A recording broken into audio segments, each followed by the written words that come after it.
Dragon ball की सबसे मजबूत किंवदंती अध्याय 351 लुकआउट पर प्रशिक्षण। जबकि दुनिया भर के लोग गोकू और राजा पिकोलो के बीच लड़ाई पर ध्यान दे रहे थे और उत्साह से इसके बारे में बात कर रहे थे, लड़ाई की गति तेज हो रही थी, एक एक करके बाद की छवियां दिखाई दे रही थीं।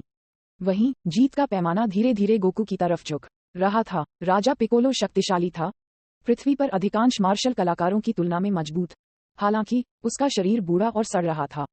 गोकू के सामने, जिसकी ताकत और जीवन शक्ति उसकी तुलना में कहीं अधिक थी, राजा पिकोलो धीरे धीरे सहन नहीं कर सका और कुछ 100 राउंड की लड़ाई के बाद वह हारने के कगार पर था। ये कैसे हो सकता है? आप इतने शक्तिशाली कैसे हैं? राजा पिकोलो की आंखें चौड़ी हो गईं और वह अविश्वास में चिल्लाया। उसका झुर्रीदार चेहरा पूरी तरह से विकृत हो गया था। जब मास्टर मुट्रेटो ने अतीत में उसे सील करने के लिए एविल कंटेनमेंट वेव का इस्तेमाल किया, तो राजा पिकोलो को बुरा नहीं लगा। आखिरकार यह एक धोखाधड़ी कौशल था। लेकिन ये बच्चा कौन है? वह वास्तव में मुझे हराने में सक्षम है। मैंने 300 साल तक इंतजार किया है। क्या ऐसा हो सकता है कि एक और मजबूत प्रतिद्वंद्वी उभर आया हो? क्रोध से प्रेरित राजा पिकोलो ने अपनी तर्कसंगतता खो दी थी, क्योंकि उसने लापरवाही से गोकू पर हमला किया था। यदि आप किसी को नष्ट करना चाहते हैं, तो आपको पहले उन्हें उकसाना होगा, गोकू ने फुसफुसाकर कहा। गोकू तेज गति से आगे बढ़ा और कई आफ्टर इमेज फ्लैश होने के बाद वह राजा पिकोलो के सामने पहुंचा। जैसे ही बर्फीली और पिच काली आंखों की एक जोड़ी उसे देख रही थी, राजा पिकोलो का शरीर कांप रहा था और उसके पेट से तेज दर्द आया था। राजा पिकोलो ने अपनी छाती पर एक बड़ा छेद खोजने के लिए अविश्वास में अपना सिर नीचे कर लिया। राजा पिकोलो फूट फूट कर मुस्कुराया। अचानक उसने अपने मुंह से एक सफेद अंडा छिड़का और इसे वेस्ट सिटी से दूर समुद्र की गहराई में फेंक दिया। हे राजा पिकोलो को कोई नहीं हरा सकता, तुम मनुष्यों को तो बिल्कुल भी नहीं। एक दिन हम राक्षस जाति इस दुनिया पर शासन करेंगे। एक हिंसक विस्फोट के साथ राजा पिकोलो हवा में आग के गोले में बदल गया। दुनिया भर के लोग खुशी में फूटने से पहले क्षण भर के लिए जम गए। ऐसा लग रहा था मानो निराशा की रात के बाद आखिरकार भोर आ गई हो। महान राजा पिकोलो मर चुका है, दुनिया बच गई है। वह लड़का उद्धार करता है। मार्शल आर्ट बहुत शक्तिशाली हैं। हम इस पूरे समय इसे हेय दृष्टि से देख रहे हैं। हो सकता है हमें तकनीक के अलावा मार्शल आर्ट का भी अध्ययन करना चाहिए। वेस्ट सिटी को नष्ट करने की जरूरत नहीं है। दुनिया को अब डरने की जरूरत नहीं है। राजा पिकोलो द्वारा अंडे को थूकने और उसके आत्मा विस्फोट के बीच का समय अंतराल बहुत कम था, इसलिए गोकू ने भी राजा पिकोलो की छिपी कार्रवाई पर ध्यान नहीं दिया। विस्फोट से उत्पन्न अराजक प्रवाह ने राजा पिकोलो के कार्यों को कवर करने का उद्देश्य हासिल किया। आधे दिन बाद मास्टर रोशी और हस्की एक विमान पर वेस्ट सिटी पहुंचे। मूल रूप से मास्टर रोशी राजा पिकोलो के साथ मृत्यु तक लड़ने के लिए तैयार थे, लेकिन उन्हें खबर मिली कि राजा पिकोलो को गोकू ने हराया था। मास्टर रोशी क्षण भर के लिए स्तब्ध रह गया और उसके दिल में विशाल लहरें उठीं, लहरें जो बहुत लंबे समय तक शांत होने से इनकार करती थीं। तो गोकू पहले से ही इतना शक्तिशाली हो गया है। अब ये वास्तव में युवा लोगों का समय है। मास्टर रोशी ने भावनाओं से आह भरी, लेकिन वह अपने दिल में बहुत प्रसन्न था। राजा पिकोलो के विनाश के बाद मास्टर रोशी भी जश्न मनाने के लिए बुला के घर पर रहे। कोरिन टॉवर पर क्रिलिन और यामचा पानी के जार के सामने चुपचाप खड़े थे और पानी की सतह पर प्रदर्शित दृश्य बिल्कुल गोकू और राजा पिकोलो के बीच लड़ाई थी। गोकू वास्तव में बहुत शक्तिशाली है। अगर ये राजा पिकोलो नहीं होता, तो हम वास्तव में नहीं जानते। क्रिलिन की आवाज कुछ हद तक कांप रही थी, जैसा कि उन्होंने कहा था। कुछ समय पहले वे अभी भी एक ही शुरुआती लाइन पर थे, लेकिन उनके बीच की खाई इसे जानने से पहले दूर हो गई थी। मैं निश्चित रूप से उसे पकड़ लूंगा। यमचा ने भी चुपचाप देखा, लेकिन दोनों लोगों की कांपती मुट्ठियों से यह समझा जा सकता था कि वे दोनों इस समय बेहद बेचैन थे। कोरिन ने अपनी आंखें बंद कर लीं और उन्हें सांत्वना दी। गोकू के इतने मजबूत होने का कारण ये है कि उसने थोड़ा थोड़ा करके प्रशिक्षण लिया है।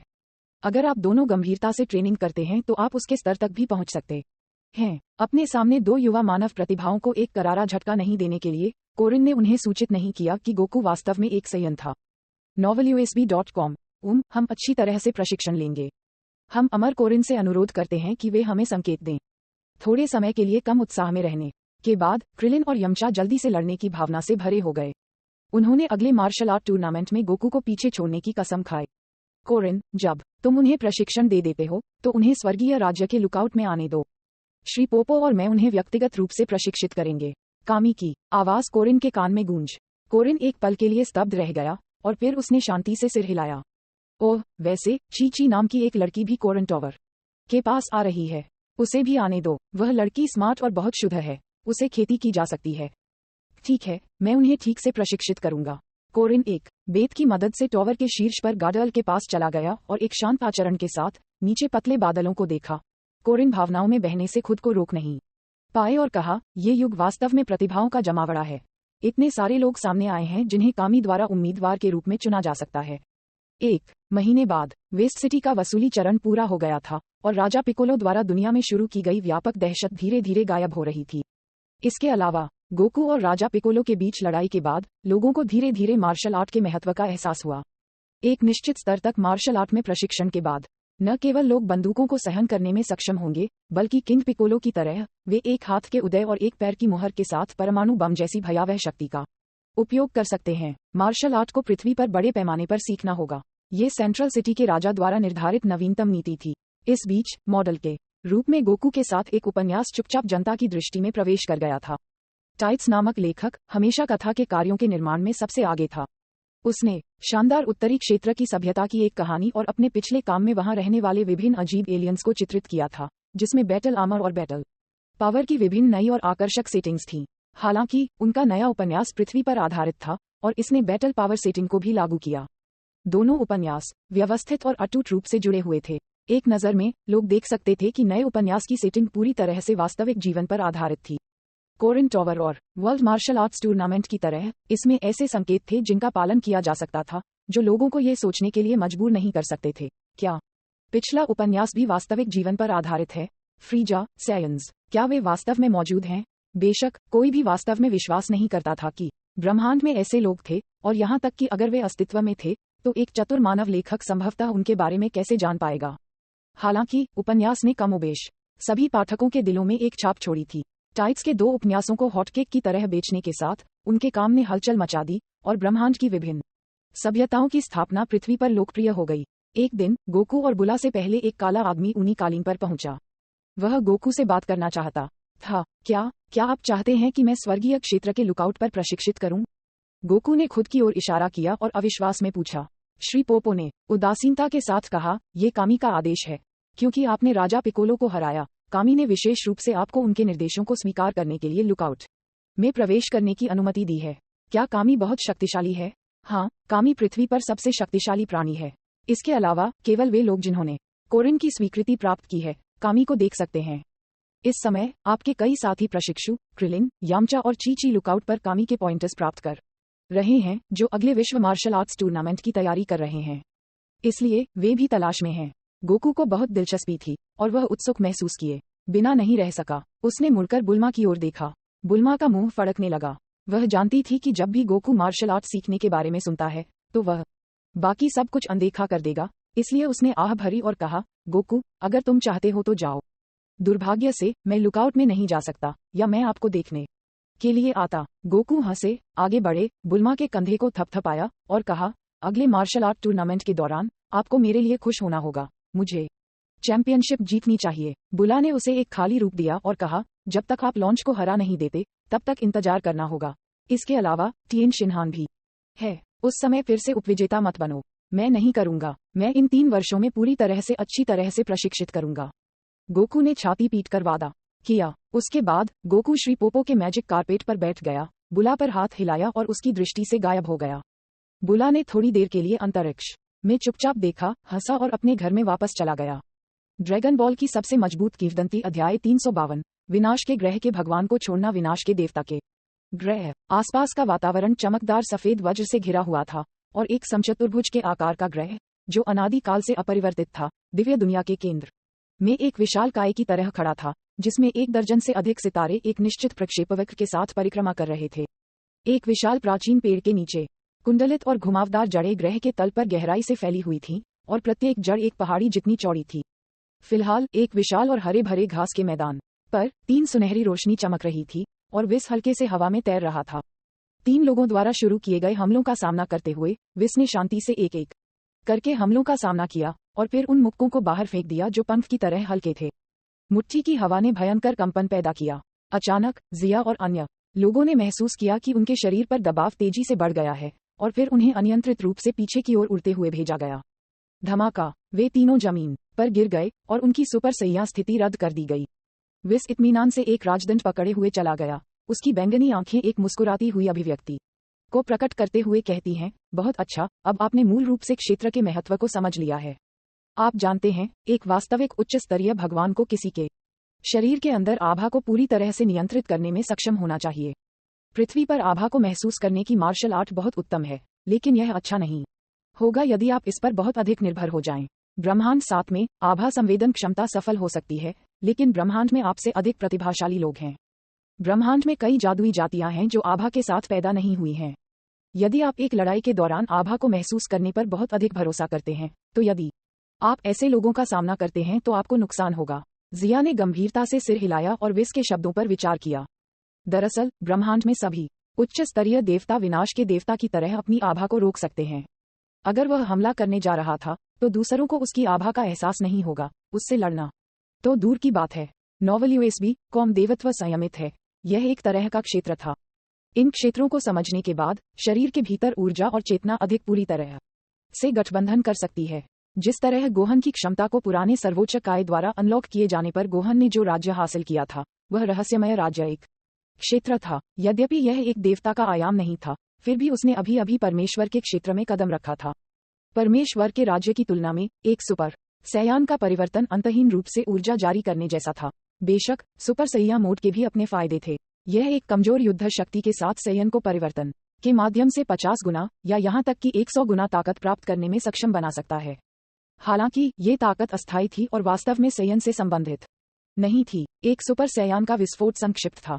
इसके अलावा बेकाबू आभा आधी रात में एक सर्चलाइट की तरह थी जो दुश्मन को खुले तौर पर अपनी स्थिति प्रसारित करती थी। हालांकि जिया ने यह भी समझा कि वर्तमान चरण में उनकी ताकत में सुधार करने का सबसे अच्छा तरीका उनके सुपर सैयान परिवर्तन के माध्यम से था। यदि कोई केवल बिना किसी युद्ध शक्ति के क्षेत्र को प्राप्त करता है तो यद्यपि ऐसा देवता रहस्यमय होगा, देवता अंततः केवल भागने की तैयारी करने में सक्षम होगा।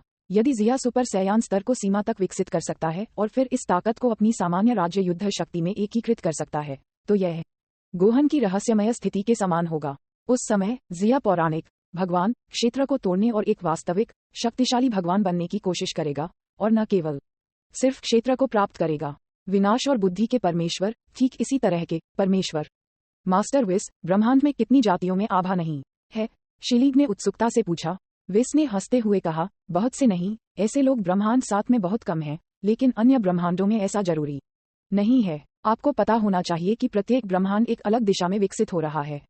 मार्शल आर्ट का विकास भी बेहद अजीब है। फ्रॉस्ट दानवों की तरह वे बचपन के दौरान खुद को बर्फ में ढककर अपनी ताकत बढ़ाते हैं और आप प्रारंभिक स्तर के चरण में सैयान के महान वानर परिवर्तन करते हैं। वे सभी विभिन्न जातियों के लिए अलग अलग तरीके हैं। अन्य ब्रह्मांडों में कुछ जातियां बिना किसी आभा के पैदा होती हैं, इसलिए आप भविष्य में उनका सामना कर सकते हैं। आपको लापरवाही से आभा संवेदन का सीधे उपयोग नहीं करना चाहिए। बेशक ब्रह्मांड 7 के बहुत कम देवताओं को छोड़कर सभी के पास आभा है।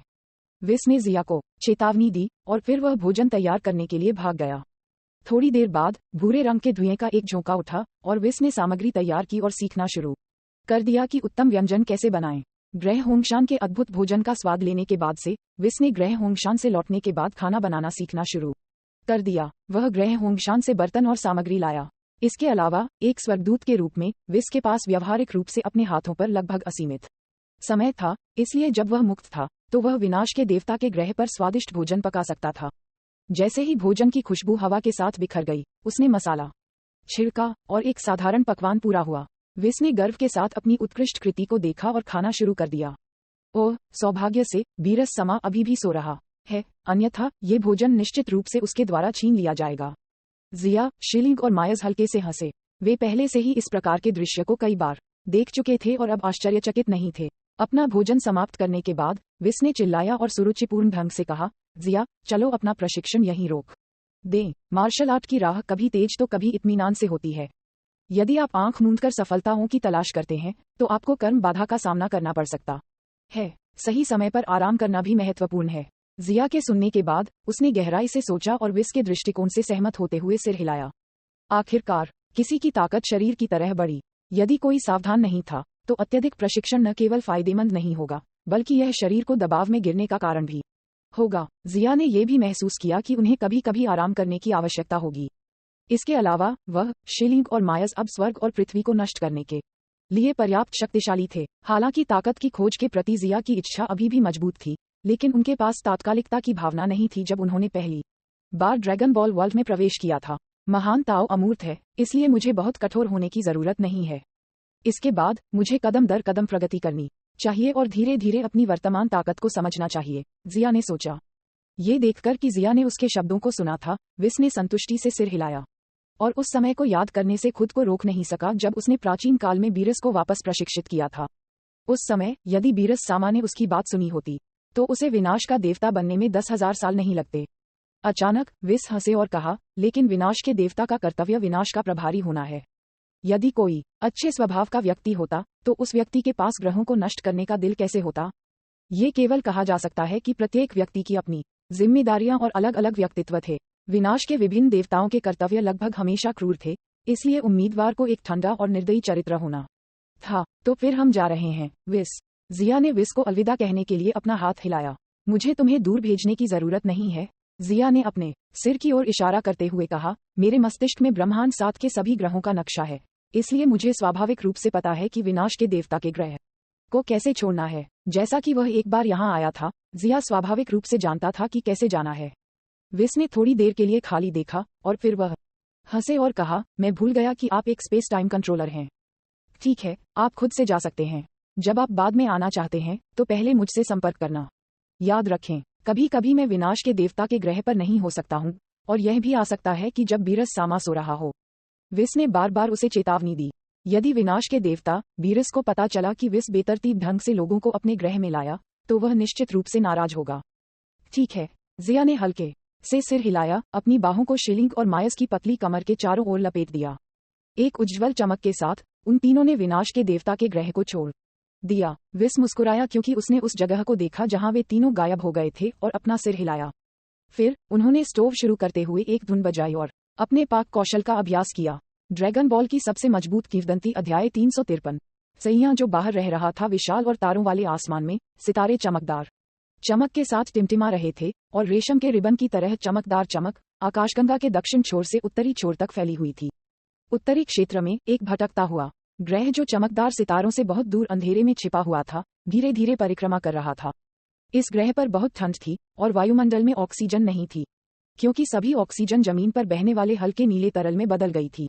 यहाँ जीवित प्राणियों के कोई निशान नहीं थे, क्योंकि यहाँ आने वाला कोई भी प्राणी तुरंत बर्फ में बदल जाता था। ग्रह पर कहीं गड़गड़ाहट की आवाजें सुनी जा सकती थीं और विभिन्न जमे हुए जटिल गुलियों और बर्फ की घाटियों को मजबूत झटके के साथ देखा गया था। अचानक विशाल बर्फ के बीम और अपडेट आइसिकल्स अब दबाव सहन नहीं कर सकते थे और ढहने लगे, जिससे हजारों वर्षों की उनकी स्थायी स्थिति समाप्त हो गई। एक विशाल डूबे हुए बेसिन में अगर कोई करीब से देखता है तो ये पता चल जाएगा कि यह वास्तव में बेसिन नहीं था। इसके बजाय ये हजारों मीटर चौड़ा एक विशाल गड्ढा था। क्रेटर के केंद्र में एक चांदी भूरे रंग की गेंद थी जो सूर्य की तरह चमकदार थी। यह एक छोटी सी आकृति थी जिसका पूरा शरीर पॉलिश किए हुए पत्थर की तरह सफेद था। व्यक्ति छोटा था और एक दानव की तरह ठंडी लाल रंग की आंखें थीं। इस समय यह व्यक्ति मुस्कुराया और एक उन्मादी आभा एक बार फिर केंद्र के रूप में उसके साथ सभी दिशाओं में फैल गई। सभी दिशाओं में चल रही जोरदार गति ने पूरे ग्रह को कांपने पर मजबूर कर दिया। छोटी आकृति ने उनके चेहरे पर एक ठंडी मुस्कान प्रकट की। उसकी त्वचा चमकदार सफेद रोशनी की एक धुंधली परत से ढकी हुई थी। 7 साल, ये राजा आखिरकार मौजूदा स्तर को तोड़ चुका है। हा, ये पूरी तरह से एक नई शक्ति है। इस राजा की वर्तमान ताकत अब पहले की तुलना में 100 गुना अधिक है। बस रुको, प्राचीन योद्धा, जब यह राजा इस शक्ति को पूरी तरह से समझ लेगा तो मैं निश्चित रूप से आपके द्वारा लाए गए सभी अपमान को वापस कर दूंगा। चमकदार सफेद आकृति, नहीं, उज्ज्वल सफेद, फ्रीजा अभिमानी रूप से चिल्लाई। प्रतीत होता है कि 7 साल के अवसाद और अनिच्छा को बाहर निकाल रही थी। इन 7 सालों में वह यहीं छिपा रहा, तब तक ट्रेनिंग करता रहा जब तक कि वह खाना और सोना भी नहीं भूल गया, ताकि एक दिन वह सटीक बदला ले सके। कुछ वर्षों में ये राजा अपनी पूर्व सेनाओं को वापस लेने के लिए वापस आ जाएगा। तब तक सारा ब्रह्मांड इस राजा की झोली में होगा। लेकिन इससे पहले ये राजा इस सफेद ग्रह पर प्रशिक्षण जारी रखेगा। ये राजा निश्चित रूप से अभी भी टूटना जारी रख सकता है। फ्रीजा की अभिव्यक्ति ठंडी थी क्योंकि उसने इत्मीनान से कहा, आत्मविश्वास से भरा हुआ प्रतीत होता है। फ्रीजा की क्षमता आश्चर्यजनक थी। ये कूलर और किंग कोल्ड की क्षमता से कहीं अधिक है। उन्हें फ्रॉस्ट दानव दौड़ में एक प्रतिभाशाली के रूप में दर्जा दिया जा सकता है, शायद क्योंकि उनकी नई सफलता ने ब्रह्मांड सम्राट के अहंकार को बहाल कर दिया था। फ्रीजा को अब विश्वास था कि वह किसी को भी हरा सकता है। इस समय एक और अज्ञात स्टारफील्ड में जिया विनाश के देवता के ग्रह को छोड़ने के बाद शीलिंग और मायस को साथ लाया और पहले बड़े ब्रह्मांड में वापस आ गया। जिया, क्या हम ग्रह होंगशान में वापस नहीं जा रहे हैं? मायज ने जिया का हाथ पकड़ते हुए पूछा। उसकी आंखें भ्रम से भर गईं। नहीं, मैं तुम्हें घूमने के लिए बाहर लाया हूँ, जिया ने कहा। फिर उन्होंने एक धुंधली निहारिका की ओर इशारा किया और जारी रखा, देखो वहाँ कुछ जीवन ग्रह हैं। चलो चलते हैं और एक नजर डालते हैं। ये कहने के बाद जिया ने दोनों महिलाओं की पतली कमर पकड़ ली और तुरंत आगे के जीवन ग्रह पर टेलीपोर्ट किया। ये 3 जीवन ग्रहों वाली एक आकाशगंगा थी। आकाशगंगा बड़ी नहीं थी, लेकिन लगभग समान आकार और द्रव्यमान के 3 ग्रह थे जो एक क्रॉसिंग प्रक्षेपवक्र में परिक्रमा कर रहे थे। यह अच्छी तरह से ज्ञात था कि एक ग्रह प्रणाली बहुत व्यवस्थित और जटिल थी और द्रव्यमान में कोई भी अंतर कक्षा में अराजक परिवर्तन का कारण होगा। जिया के सामने 3 ग्रहों को सद्भाव में व्यवस्थित किया गया था और उनकी संबंधित कक्षा लगभग एक में ओवरलैप हो गई थी, जो ब्रह्मांड में लगभग असंभव उपलब्धि थी। जिया ने शिलिंग और मायस को शक्तिशाली ग्रहों में से एक में लाया, जिसमें सबसे शक्तिशाली जीवित प्राणी थे। वे तीनों एक गहरे हरे ग्रह पर दिखाई दिए। ये ग्रह बहुत दिलचस्प था। यद्यपि यह एक निम्न स्तरीय ग्रह था, जिया वास्तव में इस ग्रह पर एक मजबूत आभा महसूस कर सकता था। पूर्व में लगभग 10,000 किलोमीटर की दूरी पर 720 ऊर्जा तीव्रता का संकेत है, जिया ने इंगित किया और कहा। इस ग्रह पर रहने वाले प्राणी बहुत कमजोर थे और जिया को थोड़ा सा महसूस करने के बाद इसका एहसास हुआ। इस ग्रह पर प्राणियों की औसत युद्ध शक्ति 10 से अधिक नहीं थी।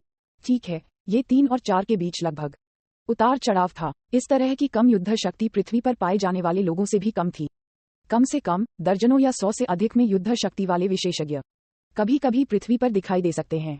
हालांकि 3 से कम की औसत लड़ाई वाले ग्रह पर 720 बैटल पावर तक पहुंचने वाला एक ऊर्जा संकेत अचानक दिखाई दिया था, जैसे विशाल समुद्र पर एक उज्ज्वल दीपक। यह जिया का ध्यान आकर्षित करने के लिए पर्याप्त था, इसलिए उन्होंने तुरंत ऊर्जा स्रोत की ओर उड़ान भरी। जैसे जैसे वे करीब आए, ग्रह की बस्तियां देखने को मिलीं। आसपास की ऊंची गगनचुंबी इमारतों और रंगीन एलईडी रोशनी से ये देखा जा सकता है कि इस ग्रह ने मुख्य रूप से तकनीकी मार्ग लिया था और इसकी सभ्यता पृथ्वी की तुलना में कम समृद्ध नहीं थी, शायद इससे भी बेहतर। ये सभ्यता काफी विकसित है, लेकिन ग्रह पर जीवन रूप वास्तव में बदसूरत दिखते हैं। मायज ने घृणा में अपने होंठ घुमाए और वहां से गुजर रहे देशी प्राणियों की ओर इशारा किया। उन्हें देखकर जिया भी अवाक रह गई। वह नहीं जानता था कि क्या उसे लोगों को उनकी उपस्थिति से आंकने के लिए मायज की आलोचना करनी चाहिए या क्या उन्हें चीजों को देखने के पुराने तरीके के लिए उसकी प्रशंसा करनी चाहिए। यद्यपि लोगों की उपस्थिति का आकस्मिक रूप से मूल्यांकन करना बहुत असभ्य था, जिया वास्तव में नहीं जानता था कि उसके सामने जीवन रूपों का मूल्यांकन कैसे किया जाए। वे बहुत छोटे थे, जिनकी ऊंचाई 1 मीटर से कम थी और उसके शीर्ष पर उनके पास एक गोल सफेद सिर था। वे सूती गुड़िया की तरह लग रहे थे। अलग अलग सौंदर्य शास्त्र वाली विभिन्न सभ्यताएं गलत नहीं थीं, लेकिन जिया खुद को इस जीवन ग्रह पर जीवन रूपों को स्वीकार करने के लिए मना नहीं सका, क्योंकि ये दिखने में बुरा नहीं था। ठीक वैसे ही जैसे पृथ्वीवासियों को ये स्वीकार करना मुश्किल था कि स्लग अच्छे दिखने वाले जीव थे। वे बहुत कमजोर हैं। यदि इस तरह के ग्रह को दुष्ट एलियंस द्वारा खोजा गया था, तो उनके पास मूल रूप से खुद का बचाव करने की क्षमता नहीं होगी। शिलीग ने हिकारत से अपना सिर हिलाया। उनका ध्यान इन आदिवासियों की युद्ध शक्ति और आत्मरक्षा जागरूकता पर था। उनके समान तकनीकी सभ्यता फिदेया लोग हैं, जिन्होंने आत्मरक्षा के लिए शक्तिशाली जैव योद्धाओं पर शोध करना भी सीखा। लेकिन इस ग्रह के शांतिपूर्ण वातावरण को देखें। मुझे डर है कि उन्होंने कभी बाहरी दुनिया के संपर्क में आने के बारे में नहीं सोचा है। यह एक चमत्कार ही था कि यह सभ्यता अब तक जीवित रह सकी। जिया ने चारों ओर देखा और अपना सिर हिलाया। चलो चलते हैं और सबसे शक्तिशाली ऊर्जा स्रोत को देखते हैं। इस निम्न स्तरीय ग्रह पर 720 युद्ध शक्ति प्राप्त करने के बाद ये व्यक्ति संभवतः इस ग्रह का मूल निवासी नहीं है। हाँ, दोनों महिलाओं ने सिर हिलाया और कहा। फिर 3 लोग सबसे मजबूत ऊर्जा स्रोत के साथ उस स्थान की ओर उड़ते हुए तेजी से आगे बढ़े। अचानक आकाश में 3 हल्के सुनहरे किरणें फैल गईं, जो रिबन की तरह 3 लंबी जागने वाली अशांति को पीछे छोड़ गईं। जंगल और पर्वत श्रृंखलाएं उनके चारों ओर चमकती हैं। जल्द ही पहाड़ियां और जंगल धीरे धीरे मैदान बन गए और बाद में पठार बन गए। हजारों मील तक उत्तर और दक्षिण में फैली अंतहीन पर्वत श्रृंखलाओं पर बादल और धुंध लगातार लुढ़कते रहे, विभिन्न आकारों में बदल गए। ये पृथ्वी पर स्वर्ग की तरह था। ये बस आगे है, धीमी आवाज में कहने के बाद उनके सामने एक छोटा सा लॉग केबिन दिखाई दिया। बर्फ से ढके पहाड़ों ने तलहटी के किनारे को कवर किया और बर्फ से ढके कई देवदार के पेड़ सीधे खड़े थे। यहाँ की ऊंचाई बहुत अधिक थी और तापमान बहुत कम था। सफेद बर्फीले पहाड़ महाद्वीप पर क्षैतिज रूप से पड़े एक ड्रैगन की तरह थे, जो उत्तर और दक्षिण के बीच जलवाष्प की अदला बदली को काट रहे थे। वे लॉग केबिन के सामने उतरे और दरवाजा खोल दिया। अंदर एक अलाव जल रहा था, जो कड़कने वाली आवाजें निकाल रहा था, और एक काले बालों वाला लड़का एक रॉकिंग कुर्सी पर लेटा हुआ था, जो आराम से सो रहा था। ये लड़का यहाँ सबसे शक्तिशाली व्यक्ति है। जिया ने सिर हिलाया। इस लड़के के पास वास्तव में 720 युद्ध शक्ति थी। लड़के द्वारा पहने गए कपड़ों को नोटिस करने के बाद जिया थोड़ा आश्चर्यचकित था। शिलीग ने झुककर फुसफुसाते हुए कहा, ये फ्रीजा बलों का युद्ध कवच है। Novel USB.com। हाँ, जिया ने सिर हिलाया। उसके सामने लड़का ग्रह वेगेटा के मानक युद्ध कवच पहने हुए था। जिया और शिलीग के पास पहले भी एक था। ये लड़का ग्रह पर रहने वाले प्राणियों से पूरी तरह से अलग दिखता है, इसलिए वह एक बाहरी व्यक्ति होना चाहिए। इस समय मायज ने लड़के के पीछे एक भूरे रंग की पूंछ देखी और आश्चर्य से कहा, आह, ये लड़का एक सयान है। क्या वह कोई ऐसा व्यक्ति हो सकता है जो ग्रह वेगेटा के नष्ट होने पर बाहर भटक रहा था? एक पल के लिए थोड़ा सोचने के बाद जिया ने अपना सिर हिलाया और कहा, नहीं, अगर वह बाहर भटक रहा था तो फ्रीजा निश्चित रूप से किसी को उसे मारने के लिए भेजता। मुझे लगता है कि उन्हें जानबूझकर किसी ने यहाँ रखा है। तुम कौन हो? जब जिया और अन्य लोग एक दूसरे के साथ बात कर रहे थे, सयान लड़का जाग गया और उसने अपने लकड़ी के घर में 3 अजनबियों को देखा। वह सतर्कता से कुछ कदम पीछे हट गया और पूछा, आप ग्रह वेगेटा के सयान हैं, तो आप इस ग्रह पर अकेले क्यों हैं? जिया ने मोर्चा संभाला और पहले पूछताछ की। लड़का चौंक गया, उसका चेहरा अचानक बदल गया। उसने अपने सामने बैठे 3 लोगों को गौर से देखा और जब उसने मायस के पीछे की पूंछ देखी तो आश्चर्य से चिल्लाई, तुम भी सैया हो? ड्रैगन बॉल की सबसे मजबूत किंवदंती अध्याय 355। शॉक्ड वेगेटा, उन्होंने कहा, हाँ, हम सैया हैं।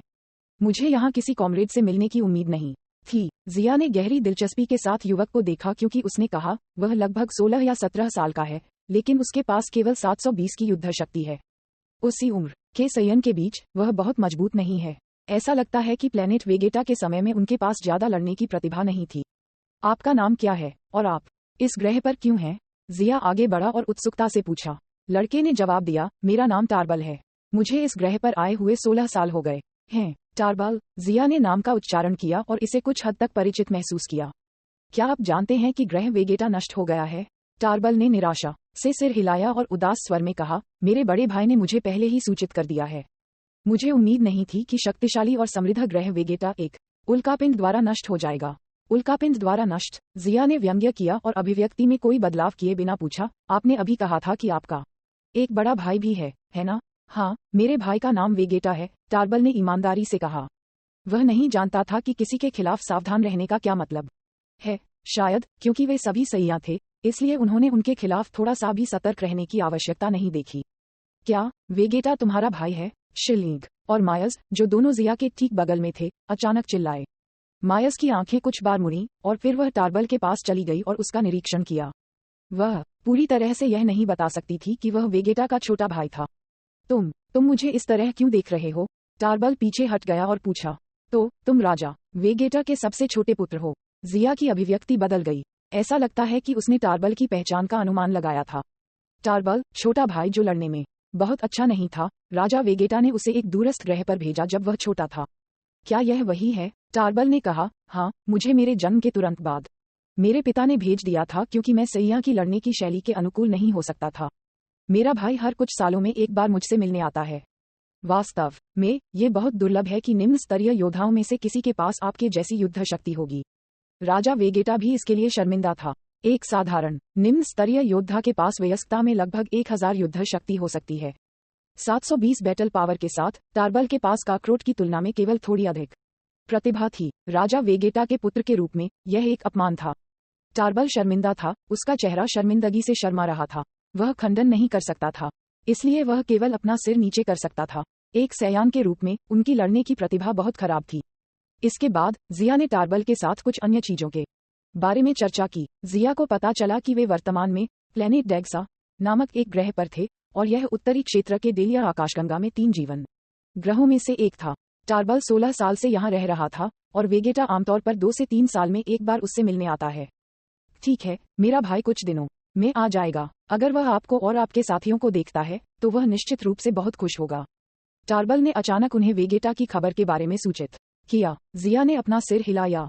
उसने महसूस किया कि टार्बल बहुत छोटा था। वेगेटा उन्हें देखकर कैसे खुश होगा? हो सकता है उन्हें देखकर उन्हें एक बड़ा झटका लगे। जिया, चलो रुकते हैं और उस पर एक नजर डालते हैं। मुझे इस वेगेटा में बहुत दिलचस्पी है। इस समय मायस बाहर कूद गए और बड़े उत्साह के साथ कहा। मायस को सयान प्रिंस में बहुत दिलचस्पी थी, जिनकी प्रतिभा एक बार उनसे अधिक थी। मुझे लगता है कि आप बस उससे लड़ना चाहते हैं। जिया, जिसे मायस के विचारों की पूरी समझ थी, ने असहाय रूप से अपना सिर हिलाया। हालांकि जिया को मूल काम के वेगेटा में भी दिलचस्पी थी, इसलिए उसने सहमति में सिर हिलाया। ठीक है, वेगेटा से मिलना बुरा विचार नहीं हो सकता है। चलो देखते हैं कि क्या ये राजकुमार किंवदंतियों की तरह अभिमानी है। इसके बाद जिया ने अपने हाथ में ऊर्जा लहर को सूक्ष्म रूप से नियंत्रित किया और एक पहाड़ के पैर में एक खुली जगह को साफ किया, और फिर उसने एक होई पोई कैप्सूल फेंक दिया। धमाका! खुली जगह में एक शानदार विला दिखाई दिया। एक तरफ टार्बल ने ये सब एक गूंगा भाव के साथ देखा। हालांकि प्लेनेट डेक्सा की तकनीक बहुत अद्भुत थी, टार्बल ने कभी भी ऐसी जादुई तकनीक नहीं देखी थी। कुछ दिनों बाद आकाश साफ था और सफेद बादल तैर रहे थे। धूप की चमकीली और सुंदर किरणें नीचे गिर रही थीं, लेकिन पहाड़ों का पैर अभी भी थोड़ा ठंडा था। ओह! धूप सेक रही जिया ने अचानक अपनी नजर आसमान की तरफ घुमा दी। क्या हुआ? ये देखते ही शिलिंग ने भी आकाश की ओर देखा। नॉवल यूएसबी कॉम वेगेटा आ गया है। खैर, उनकी की बहुत मजबूत है और वह पहले से ही 10,000 युद्ध शक्ति को पार कर चुका है, जिया ने मुस्कुराते हुए कहा। इस समय वेगेटा मायस के समान उम्र में था। दोनों 20 साल के थे और उनकी युद्ध शक्ति भी कमजोर नहीं थी। इस समय दूर के आकाश में जिया ने एक छोटा प्रकाश बिंदु देखा जो आकाश के माध्यम से घूम रहा था, एक लंबे जागने के साथ खींच रहा था। ये प्रकाश बिंदु वास्तव में ग्रह के वायुमंडल के बाहर था। थोड़ी देर बाद एक अंतरिक्ष यान उतरा। ये प्लेनेट वेगेटा की अवधि के दौरान इस्तेमाल किया जाने वाला गोलाकार अंतरिक्ष यान नहीं था। ओह हो, उसने अंतरिक्ष यान बदल दिया। ऐसा लगता था कि वेगेटा ये भी जानता था कि दूसरों के खिलाफ कैसे रक्षा की जाए।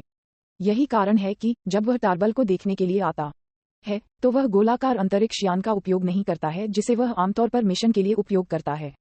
स्नोर! अंतरिक्ष यान उतरा। केबिन का दरवाजा खुला और नुकीले बाल वेगेटा अंतरिक्ष यान से उतर गए। अपना सिर उठाते हुए वेगेटा ने जिया और अन्य लोगों को टार्बल के बगल में देखा और उसकी अभिव्यक्ति बदलने के अलावा कुछ नहीं कर सकी। उसने उदासीनता से भरे स्वर में पूछा, तुम कौन हो और तुम इस ग्रह पर क्यों हो?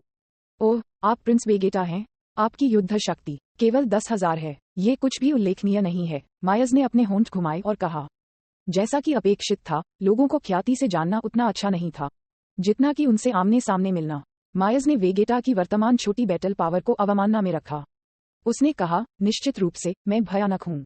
हालांकि वेगेटा आश्वस्त नहीं था। किसी ऐसे व्यक्ति को सुनने के बाद जिसने उसके सामने बकवास करने की हिम्मत की, वेगेटा का चेहरा उदास हो गया और उसके पूरे शरीर ने एक ठंडी आभा उत्सर्जित की जो लोगों को कांप सकती थी। अचानक वेगेटा ने मायस के पीछे पूंछ देखी और उसका चेहरा बदल गया। उसने कहा, तुम भी एक सैया हो? मायस ने गर्व से सिर हिलाया और जवाब दिया, बेशक, लेकिन मैं आपसे कहीं अधिक शक्तिशाली हूँ। मुझे उम्मीद नहीं थी कि ब्रह्मांड में मेरे नप्पा और कुछ अन्य लोगों के अलावा अन्य सैया भी होंगे। यद्यपि आप एक दुर्लभ महिला सैयान हैं, फिर भी आपने जो कहा है उसके लिए आपको भुगतान करना होगा। वेगेटा का चेहरा ठंडा था, उसकी आंखें एक भयानक ठंडी चमक प्रकट कर रही थीं। वेगेटा ने आगे कदम बढ़ाया, अपनी गर्दन हिलाई, अपनी जीभ बाहर निकाली और अपने होंठ चाटे। अचानक एक आफ्टरइमेज फ्लैश हुई क्योंकि वेगेटा ने मायस पर हमला किया।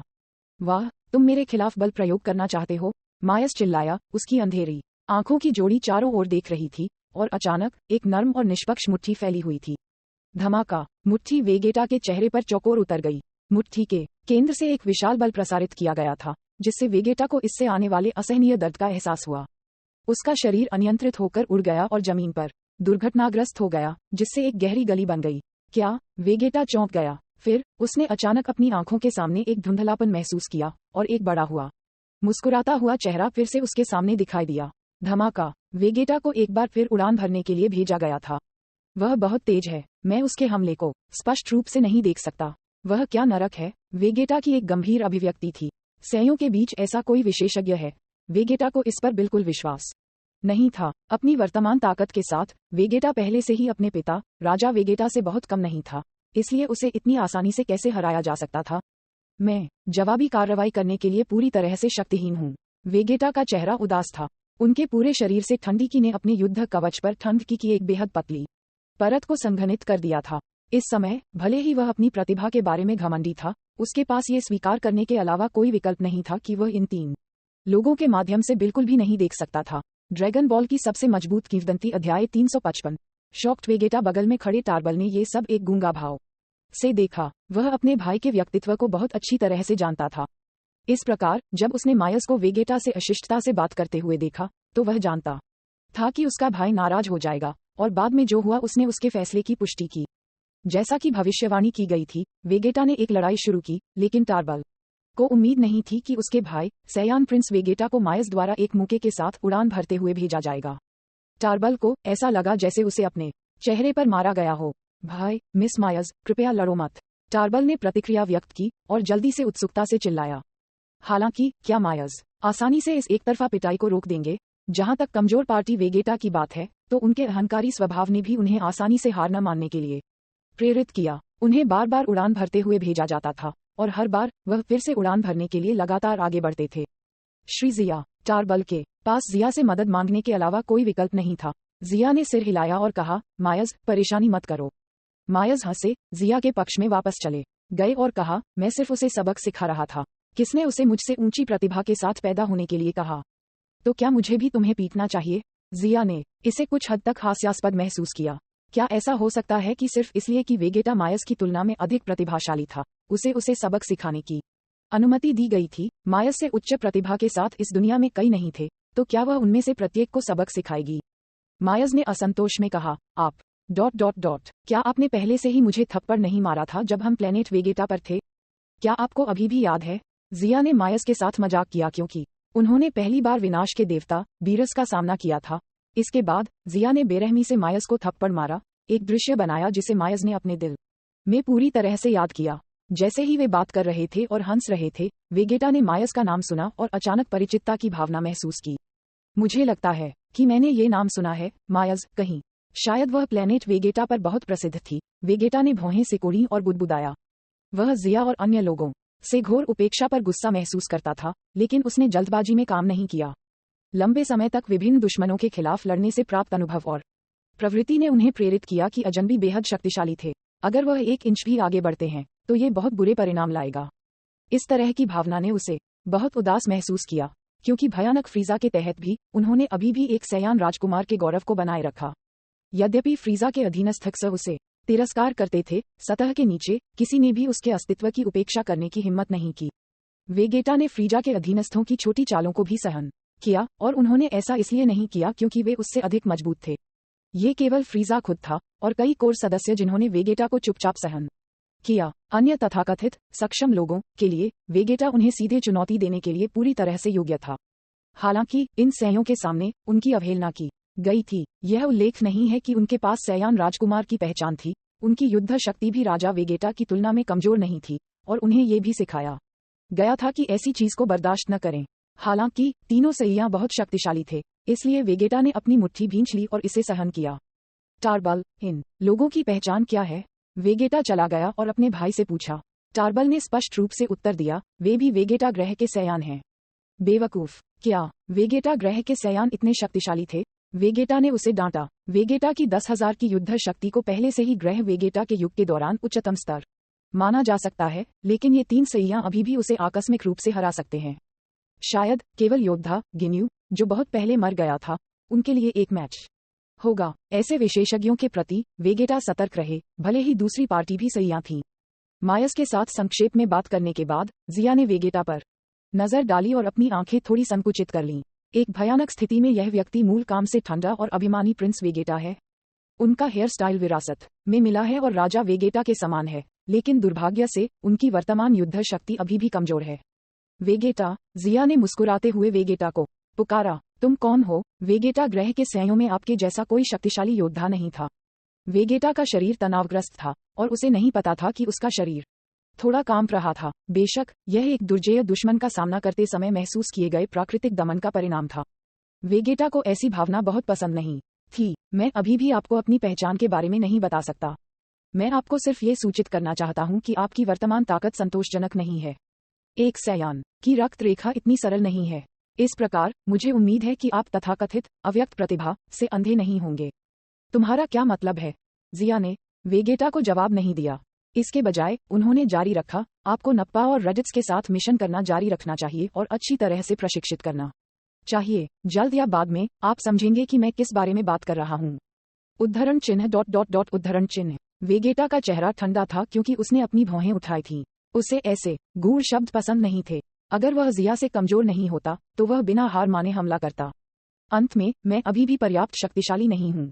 वेगेटा ने अपनी मुट्ठी भींच ली। उसे सत्ता की तत्काल प्यास महसूस हुई। ठीक है, क्या आप वेगेटा ग्रह के विनाश की सच्चाई जानते हैं? जिया ने अचानक विषय बदल दिया और पूछा, क्या यह उल्कापिंड के प्रभाव से नष्ट नहीं हुआ था?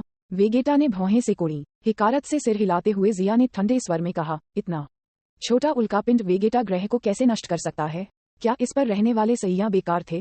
वह वेगेटा स्तब्ध था और उसका चेहरा अचानक बदल गया। उन्होंने लंबे समय से महसूस किया था कि कुछ गड़बड़ थी, लेकिन उस समय वह अभी भी बहुत छोटा था। इस प्रकार उन्होंने बहुत अधिक संदेह नहीं रखा।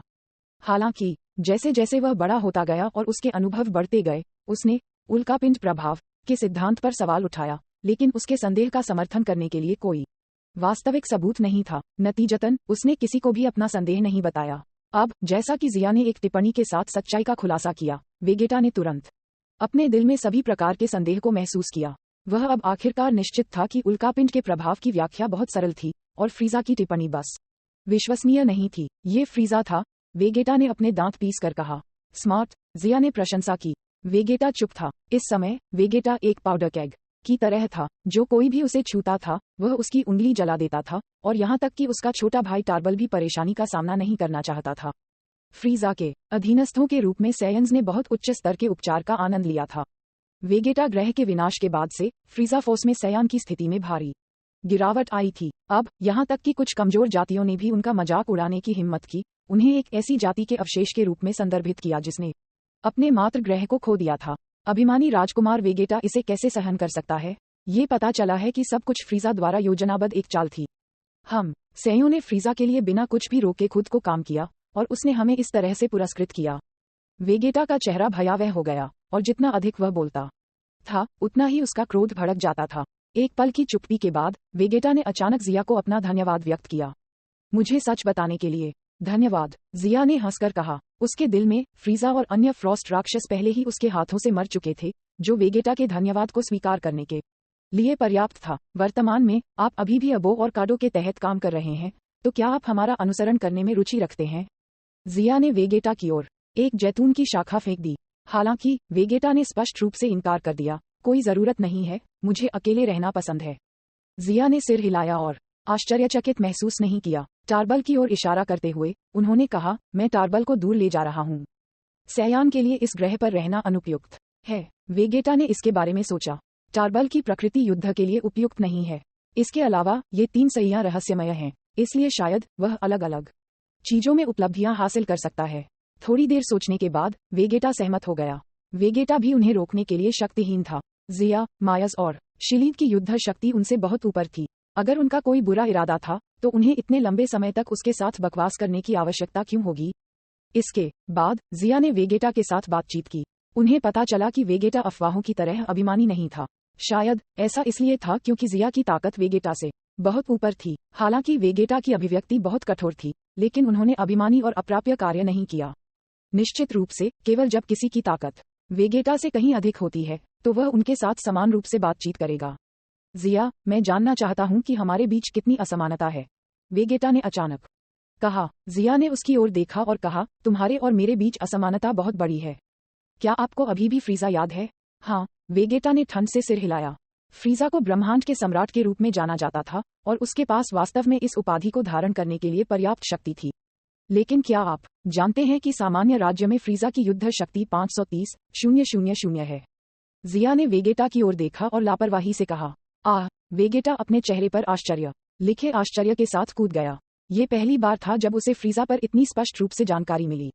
मूल रूप से वह इस तरह की जानकारी प्राप्त करने के बाद खुश होता, लेकिन 530,000 उसके लिए पेट भरने के लिए बहुत बड़ी संख्या थी। सामान्य राज्य में फ्रीजा की युद्ध शक्ति अप्रत्याशित रूप से 530,000 तक पहुंच गई थी। जैसे ही उसे अचानक फ्रीजा की युद्ध शक्ति के बारे में पता चला, ऐसा लग रहा था कि वेगेटा के दिल में एक विशाल पत्थर फेंक दिया गया था, जिससे उग्र लहरें उठ रही थीं। उसके दिल में उग्र लहरें लंबे समय तक कम नहीं हुई। लानत है, फ्रीजा ने वास्तव में 530,000 की युद्ध शक्ति प्राप्त की। इस तरह की जानकारी वेगेटा को आसानी से स्वीकार्य कैसे हो सकती है, जिसकी युद्ध शक्ति केवल 10,000 थी? हालांकि जिया के अगले शब्दों ने तुरंत वेगेटा को गूंगा महसूस किया। जिया ने बेहोश होकर कहा, फ्रीजा बहुत मजबूत था, लेकिन मुझे अभी भी उसे मारने के लिए केवल एक उंगली लेनी होगी। जिया ने अपनी उंगलियों को काट लिया और उनके चारों ओर की जगह अचानक चिपचिपी हो गई। फिर एक शांत और दूर लेकिन बढ़ती हुई आभा तुरंत बाहर निकल गई। वेगेटा को लगा जैसे वह एक अथाह खाई में गिर गया था क्योंकि एक भयावह और बर्फीली आभा ने उसे ढक दिया था, जिससे वह स्थिर हो गया था। वेगेटा की आभा गायब हो गई और वह लकवाग्रस्त होकर जमीन पर गिर गया। गहरी सांसें लेते हुए उसके माथे पर पसीने के दाने थे। क्या ऐसा हो सकता है कि आप महान सुपर सैयान हैं? वेगेटा ने जिया को सावधानी से देखा और अनिच्छा से पूछा, महान सुपर सैया, एक तरह का। जिया ने स्वीकृति में सिर हिलाया। इस समय मायस बाहर कूद गए और एक प्यारी अभिव्यक्ति के साथ कहा, नहीं नहीं, साधारण सुपर सैया हमारे लिए कोई मुकाबला नहीं है। हमें। वेगेटा अविश्वसनीय लग रहा था। हो सकता है आप सभी सुपर सैया हैं। हाँ, हम सभी सुपर सैया हैं। शीलिंग ने गंभीरता से सिर हिलाया और कहा। novelUSB.com। वेगेटा को लगा जैसे उसका पूरा विश्व दृश्य अचानक बिखर गया था। क्या सुपर सैया हमेशा पौराणिक अस्तित्व नहीं रहे हैं? उनमें से 3 अचानक कैसे दिखाई दिए? वेगेटा का चेहरा कठोर था और उसे नहीं पता था कि क्या कहना है। ड्रैगन बॉल की सबसे मजबूत किंवदंती। अध्याय 356। टार्बल पहली बार होंगशान ग्रह पर आ रहा है। सुपर सैयान। ये सैयान जाति के बीच अंतिम किंवदंती थी, और क्योंकि यह साबित नहीं हुआ था, कई लोगों ने इसे बस एक किंवदंती के रूप में माना। जिस तरह विभिन्न जातियां अपने मिथकों का उत्पादन करती हैं, और सैयन ने अपने इतिहास को पौराणिक मिथक दिए, इन किंवदंतियों को भविष्य की पीढ़ियों के लिए मुंह से पारित किया गया था। कुछ लड़ने की भावना को उत्तेजित करते हैं, एक लड़ने के लक्ष्य की तलाश करते हैं, और कुछ टीम भावना के सामंजस्य के लिए। हालांकि ये बहुत निर्णायक नहीं था कि सुपर सैया वास्तव में मौजूद थे या नहीं। वेगेटा स्वाभाविक रूप से सुपर सैयान के किंवदंतियों के बारे में जानता था। वह दृढ़ता से इन किंवदंतियों की प्रामाणिकता में विश्वास करता था, और वह इस मार्ग का पालन करने के लिए कड़ी मेहनत कर रहा था। उन्होंने ऐसा इसलिए किया क्योंकि वह जानते थे कि केवल एक महान सुपर सैयान बनकर ही वह फ्रीजा को हराने और सैयान दौड़ को बहाल करने में सक्षम होंगे। हालांकि उनके ठीक अंदर 3 सुपर सैयान खड़े थे। एक एहसास जिसने वेगेटा को महसूस किया जैसे कि वह सपना देख रहा था। उन्होंने कहा, एक सुपर सैया एक साधारण सैया से कहीं बेहतर है। आपकी अव्यक्त प्रतिभा काफी अच्छी है। यदि आप भविष्य में कड़ी मेहनत करते हैं, तो आप एक सफलता भी हासिल कर सकते हैं। जिया ने वेगेटा के कंधे को ऐसे थपथपाया जैसे कोई छोटे भाई की देखभाल करता है। न केवल वेगेटा ने इस समय जिया को अस्वीकार नहीं किया, बल्कि वह बेहद भावुक भी महसूस किया। वेगेटा उत्साहित हो गया क्योंकि उसने कहा, हाँ, मैं ग्रह वेगेटा का राजकुमार हूँ। इसके अलावा अपनी प्रतिभा और कड़ी मेहनत के साथ मैं निश्चित रूप से एक सुपर सैया बन सकता हूँ। तब तक फ्रीजा, अबो और काडो सभी महत्वहीन हो जाएंगे। वेगेटा तेजी से उत्साहित हो रहा था, और इससे उसका आत्मविश्वास बढ़ गया। जिया के साथ उनकी बातचीत ने उन्हें एहसास दिलाया था कि वह वास्तव में मजबूत बनने से बहुत दूर थे, लेकिन अभी भी उम्मीद थी। ... ग्रह डेग्सा पर थोड़ी देर रहने के बाद वेगेटा जल्दी से अंतरिक्ष यान के माध्यम से रवाना हो गया। चूंकि वह मिशन के बीच अंतराल के दौरान गुप्त रूप से बाहर निकल गया, इसलिए वेगेटा को नप्पा और रेडिथ से मिलने के लिए वापस भागना पड़ा। टार्बल, ऐसा लगता है कि आपका भाई आपके बारे में बहुत चिंतित है। जैसे ही उसने वेगेटा के प्रस्थान अंतरिक्ष यान को देखा, जिया साइड में टार्बल की ओर मुड़ गया और कहा। वेगेटा अपने भाई को नापसंद नहीं करता था क्योंकि वह कमजोर था। इसके बजाय वह उसे देखने के लिए चिल्लाया। जिया को पता था कि वेगेटा की दृढ़ और कठोर उपस्थिति के तहत एक नर्म दिल था। टार्बल ने सिर हिलाया और पूछा, बड़े भाई जिया, हम आगे कहाँ जा रहे हैं? टार्बल समझ गया कि वेगेटा ने उसे अपनी भलाई के लिए जिया का अनुसरण किया था, इसलिए वह जिया के प्रति बहुत सम्मानजनक था। हालांकि वह ग्रह डेग्सा छोड़ने के लिए अनिच्छुक था, जहां वह 16 साल तक रहा था। बेशक, हम साइंस प्लेनेट होंगशान के घर वापस जा रहे हैं, जिया ने गंभीर स्वर में कहा, और फिर उसने एक गुरुत्वाकर्षण कंगन निकाला और उसे टार्बल को सौंप दिया। होंगशान ग्रह का गुरुत्वाकर्षण पृथ्वी की तुलना में 10 गुना से अधिक था, और यह ग्रह वेगेटा के गुरुत्वाकर्षण से भी बहुत मजबूत था। टार्बल इन सभी वर्षों के लिए छोटे ग्रह डेग्सा पर रह रहा था, और गोकू की तरह वह लंबे समय से मूल गुरुत्वाकर्षण के लिए अनुपयुक्त हो गया था। ग्रह होंगशान, टार्बल बुदबुदाया, क्या होंगशान ग्रह पर बहुत सारे सैयान हैं? जब आप वहां पहुंचेंगे तो आपको पता चल जाएगा। जिया बेहोश हो गई लेकिन सवाल का जवाब नहीं दिया। फिर उसने टार्बल को गुरुत्वाकर्षण कंगन को उस तीव्रता में समायोजित करने दिया जिसे वह सहन कर सकता था। पारभासी और चमकदार प्रतिभा झिलमिलाने के बाद जिया सभी को साथ लाया और चला गया। वर्तमान जिया के लिए ये कई लोगों को साथ लाने और ब्रह्मांड में तुरंत टेलीपोर्ट करने के लिए सांस लेने जितना आसान था। होंगशान ग्रह, सुबह का सूरज उगाया और एक हल्की हवा चली। जब जिया और बाकी लोग वापस आए तो एक नया दिन शुरू हुआ था। चमकदार लाल उगता सूरज आकाश में प्रतिबिंबित हो रहा था, जो सुबह के सूरज की कोमल और ताज़ा प्रकाश किरणों को दर्शाता था। हालांकि जिया, मायस और जीलिंग 1 साल से अधिक समय तक वापस नहीं आए थे, लेकिन प्लेनेट होंगशान में ज्यादा बदलाव नहीं हुआ। हालांकि होंगशान ग्रह पर अधिक शक्तिशाली आभा थी और नए जीवन में भी वृद्धि हुई थी। हे, सुबह का सूरज उगाया है और मौसम ताज़ा है। आज का दिन भी बहुत अच्छा है। जिया ने अपने चेहरे पर एक हल्की मुस्कान के साथ मुस्कुराया। जैसे जैसे अधिक जीवन का जन्म हो रहा था, समृद्ध दृश्य दिखाई देने लगे। Novel USB com. ये ग्रह होंगशान है। यहाँ गुरुत्वाकर्षण बहुत शक्तिशाली है। क्योंकि वे इंस्टेंट ट्रांसमिशन के माध्यम से ग्रह होंगशान में लौट आए, गुरुत्वाकर्षण कंगन ने तुरंत गुरुत्वाकर्षण को नहीं बदला। इसलिए एक मजबूत गुरुत्वाकर्षण अचानक टार्बल के शरीर पर दबा दिया गया, जिससे उसका चेहरा पीला पड़ गया और उसका पूरा शरीर कांपने लगा। सौभाग्य से गुरुत्वाकर्षण कंगन ने जल्द ही अपना प्रभाव प्रदर्शित किया और टार्बल का चेहरा बेहतर हो गया। टार्बल, तुम पहले मेरे घर आओ, फिर मैं तुम्हारे लिए जगह की व्यवस्था करूंगा। टार्बल जैसे शयन की व्यवस्था करना बेहतर था, जिनके स्वभाव युद्ध के लिए उपयुक्त नहीं थे, रसद या तैरते द्वीप के लिए। तैरते हुए द्वीप के बारे में बात करते हुए जिया को लॉन्च की याद आई, जो कई वर्षों से पृथ्वी पर स्वतंत्र और बंधन मुक्त घूम रहा था। अगर उसे वापस नहीं लाया गया तो सेंजू बीन्स के मामले से कौन निपटेगा? मायज, आप पृथ्वी पर जाते हैं और लॉन्च को वापस लाते हैं। क्या होगा अगर वह वापस आने के लिए तैयार नहीं है? बेवकूफ, फिर बस उसे बांध दो और उसे वापस लाओ। लॉन्च जो वापस आने के लिए तैयार नहीं है, वह सुनहरे बालों वाला लॉन्च होना चाहिए, जिया ने विनम्रता के किसी भी निशान के बिना कहा। अच्छा, मायज ने सिर हिलाया। फिर उसने तुरंत इंस्टेंट ट्रांसमिशन का इस्तेमाल किया और पृथ्वी पर चला गया। मायज की गायब होती पीठ को घूरते हुए टार्बल अपनी आंखों में ईर्ष्या प्रकट करने से खुद को रोक नहीं सका, क्योंकि उसने कहा, ये कौशल जिसका उपयोग तुरंत विशाल दूरी तय करने के लिए किया जा सकता है, वास्तव में जादुई है। उसके बाद जिया ने टार्बल को ग्रह होंगशान के चारों ओर टहलने के लिए नेतृत्व किया। शहर में विशाल अर्धगोलाकार इमारतें समान रूप से खड़ी थीं। प्रत्येक इमारत एक मानक 4 मंजिला संरचना थी। लिविंग सर्कल में प्रशिक्षण क्षेत्र, रहने वाले क्षेत्र और अवकाश क्षेत्र थे, जो शयन की विभिन्न प्रकार की जरूरतों को पूरा कर सकते थे। सैया की संख्या में वृद्धि के साथ संतुलित और सामंजस्यपूर्ण सैया शहर भी बाहर की ओर विस्तार कर रहा था। अब ये पहले से ही एक बड़े जीवित चक्र की तरह था। टार्बल हमेशा ग्रह डेग्सा पर रहते थे, जो एक प्रौद्योगिकी ग्रह था, इसलिए वह प्रौद्योगिकी के लिए कोई अजनबी नहीं था। हालांकि प्लेनेट होंगशान पर प्रशिक्षण के माहौल ने उन्हें स्वाभाविक रूप से it के करीब महसूस कराया। भले ही वह प्रशिक्षण के लिए बहुत उत्सुक नहीं थे, फिर भी उनके सैयन ब्लडलाइन में लड़ने वाले जीन ने उनके रक्त को थोड़ा उबाल दिया। जिया, क्या वह राजा वेगेटा, महामहिम टार्बल का सबसे छोटा बेटा है? आद्री के घर में? आद्री ने आश्चर्य से पूछा। हाँ, मैंने वेगेटा को भी देखा था, लेकिन मैं उसे वापस नहीं लाया। इसके अलावा मुझे लगता है कि वह वापस आने के लिए तैयार नहीं होगा। वेगेटा को राजा वेगेटा का गौरव प्राप्त था, यहाँ तक कि अगर उसे बाहर एक वाग्रिंट जीवन जीना पड़ा, तो वह ग्रह होंगशान में नहीं आएगा, क्योंकि यहाँ वह अब सैयों का राजकुमार नहीं होगा। आद्री ने सिर हिलाया। उन्होंने वेगेटा को बहुत समय पहले भी देखा था। उस समय उन्होंने सोचा कि अगर उनकी बेटी और भतीजा राजकुमार वेगेटा की उपलब्धियों का आधा हिस्सा प्राप्त कर सकते हैं, तो वह स्वर्ग को धन्यवाद देंगे। अब वह जानता था कि उस समय उसका दृष्टिकोण बहुत संकीर्ण था। भाग्य का भगवान लोगों को मूर्ख बनाता है। अब जिया पहले से ही ग्रह होंगशान का नेता था। महाराज, आद्री ने विनम्रता से कहा। टार्बल ने बार बार अपने हाथ हिलाए और कहा, मुझे महामहिम मत कहो, मैं अब राजकुमार नहीं हूँ। टार्बल जानता था कि ग्रह वेगेटा पहले ही नष्ट हो चुका था, इसकी पूर्व महिमा भी इसके साथ मर रही थी। अब ग्रह होंगशान के सैयान ग्रह वेगेटा से पूरी तरह से अलग थे। उनका नेता जिया है, और अगर मैं खुद को फिर से राजकुमार घोषित करता हूँ, तो मुझे लगता है कि कोई भी इससे सहमत नहीं होगा। बेहतर होगा कि आप खुद को अपमानित न करें। इसके अलावा टार्बल ने महसूस किया कि जिया अपने पिता राजा वेगेटा की तुलना में एक बेहतर नेता था।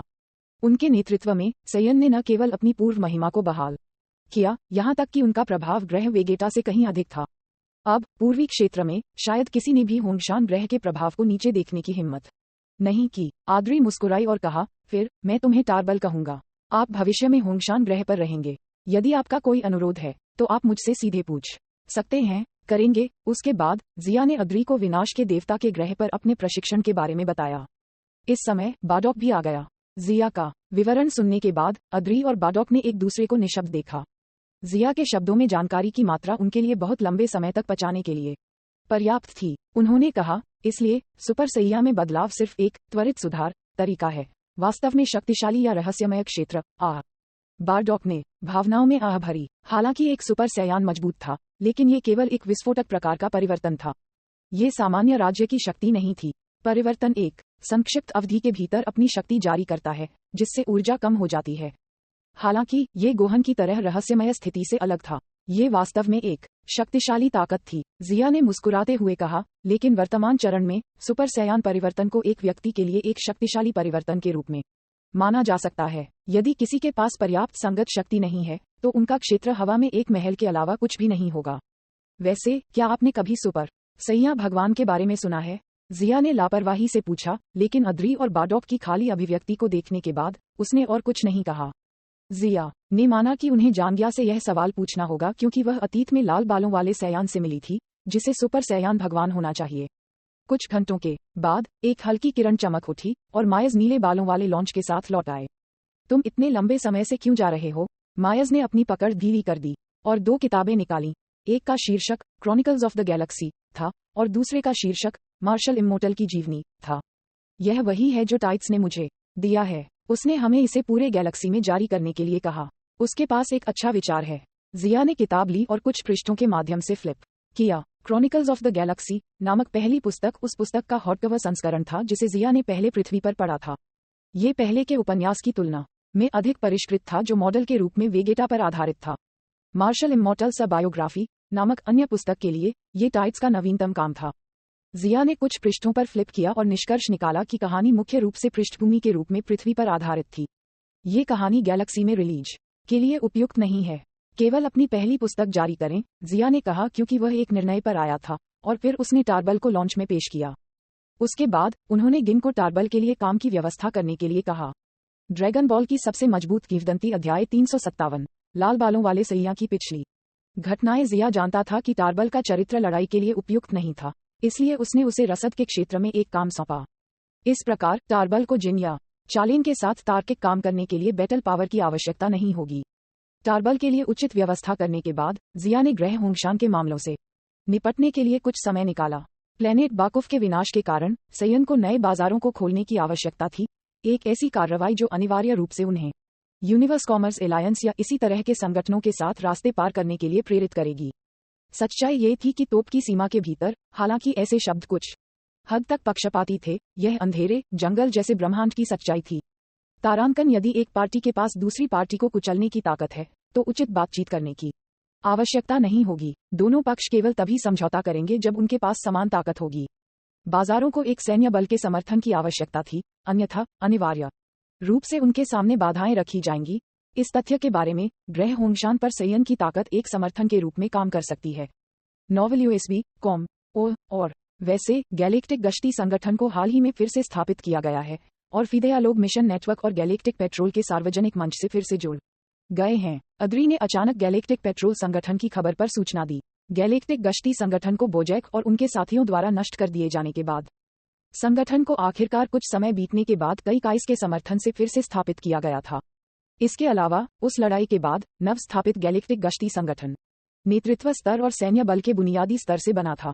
अपने पिछले कड़वे अनुभव से सीखने के माध्यम से संगठन ने अब सैन्य बल पर पहले से कहीं अधिक महत्व दिया। जिया ने सिर हिलाया। गैलेक्टिक गश्ती संगठन की स्थापना उनकी अपेक्षाओं के खिलाफ नहीं थी, क्योंकि स्थिरता बनाए रखने के लिए 4 कैस को गैलेक्सी में एक प्रवक्ता की आवश्यकता होती है। बेशक, हालांकि पूर्व गैलेक्टिक गश्ती संगठन ने 4 प्रमुख आकाशगंगाओं को नाम में एकीकृत किया था, लेकिन वे आकाशगंगा की स्थिरता को बनाए रखने के लक्ष्य को प्राप्त नहीं कर सके। चूंकि गैलेक्टिक गश्ती संगठन को फिर से स्थापित किया गया है, इसलिए हम उनके साथ अपना मूल सहयोग बनाए रखेंगे। यदि उनके पास कोई मिशन है तो वे उन्हें रिहा करने के लिए स्वतंत्र हैं, लेकिन मिशन प्रशासन ब्यूरो को उनकी जांच करनी चाहिए। ऐसे मिशन जो ग्रह होंगशान के दीर्घकालिक परिप्रेक्ष्य हितों को नुकसान पहुंचा सकते हैं, उनसे बचा जाना चाहिए। जिया ने थोड़ी देर के लिए सोचा और स्पष्ट रूप से कहा, अपने स्तर पर छोटे गैलेक्टिक गश्ती संगठन की बात तो छोड़ ही दें, उन्होंने कैस को भी गंभीरता से नहीं लिया। हालांकि नरक के राजा को उकसाना थोड़ा परेशानी भरा होगा। चिंता मत करो, हम इसे ठीक से व्यवस्थित करेंगे। यह मामला प्लेनेट होंगशान की योजनाओं से जुड़ा था, इसलिए सभी ने सिर हिलाया। उसके बाद जिया ने मेटा कूलर के मलबे पर फिदेया लोगों के शोध को याद किया और पूछा, फिदेया लोगों को मेटा कूलर के अवशेष प्राप्त किए हुए 1 साल से अधिक समय हो चुका है, तो क्या उनके शोध ने कोई परिणाम दिया है? यदि फिदेया लोग अपने शोध में सफल रहे, भले ही उन्होंने मलबे से केवल थोड़ी उपयोगी तकनीक प्राप्त की, तो ये ग्रह होंगशान के लिए एक महान परिणाम होगा। फिदेया लोगों के शोध के बारे में बात करते हुए अद्री हंसने के अलावा कुछ नहीं कर सका। उन्होंने कहा, कुछ परिणाम हैं। हाल ही में उन्होंने जैव योद्धाओं का एक नया स्तर पूरा किया है जो ग्रह वेगेटा के साइबामैन की तुलना में बहुत अधिक शक्तिशाली हैं। अब वे जैव लोगों के दूसरे स्तर पर शोध करने पर काम कर रहे हैं। क्या विशिष्टताएं हैं? जिया ने एक आश्चर्यचकित अभिव्यक्ति का खुलासा किया और पूछा। प्लेनेट वेगेटा के साइबामैन पोर्टेबल और निर्माण में आसान थे, और जब तक उपयुक्त मिट्टी थी तब तक उन्हें विकसित करना काफी आसान था। उनके पास लगभग 1000 की युद्ध शक्ति थी। वे कुछ मध्यम और उच्च स्तरीय ग्रहों पर कब्जा करने में महान रणनीतिक महत्व के साथ लागत प्रभावी और उपभोग्य तोपचारा थे। इसलिए जब उन्होंने सुना कि फीदेया लोगों ने जैव योद्धा विकसित किए हैं जो साइबामैन की तुलना में अधिक शक्तिशाली थे, तो जिया को कुछ हद तक दिलचस्पी थी। जैव लोग वास्तविक मनुष्यों से अलग थे। उनके पास स्वयं की कोई भावना नहीं थी और उनके दिमाग में एक कोर द्वारा पूरी तरह से नियंत्रित किया गया था। उनके और मनुष्यों के बीच समानता के लिए ये कहा जा सकता है कि वे मनुष्यों की तरह दिखते थे। बेशक फीदेया लोगों के पूर्वजों द्वारा विकसित प्राचीन योद्धा एक और स्थिति थी। आद्री ने मुस्कुराते हुए कहा, बुनियादी स्तर के जैव लोगों के पहले बैच में लगभग 2000 की युद्ध शक्ति है। वे अभी तक लड़ाई के लिए तैयार नहीं हैं और मुख्य रूप से केवल युवा सैयन के प्रशिक्षण के लिए उपयोग किए जाते हैं। जिया ने स्वीकृति में सिर हिलाया। ग्रह होंगशान के उच्च मानकों के कारण पहले स्तर के जैव लोगों का उपयोग केवल छोटे बच्चों को प्रशिक्षित करने के लिए किया जा सकता है।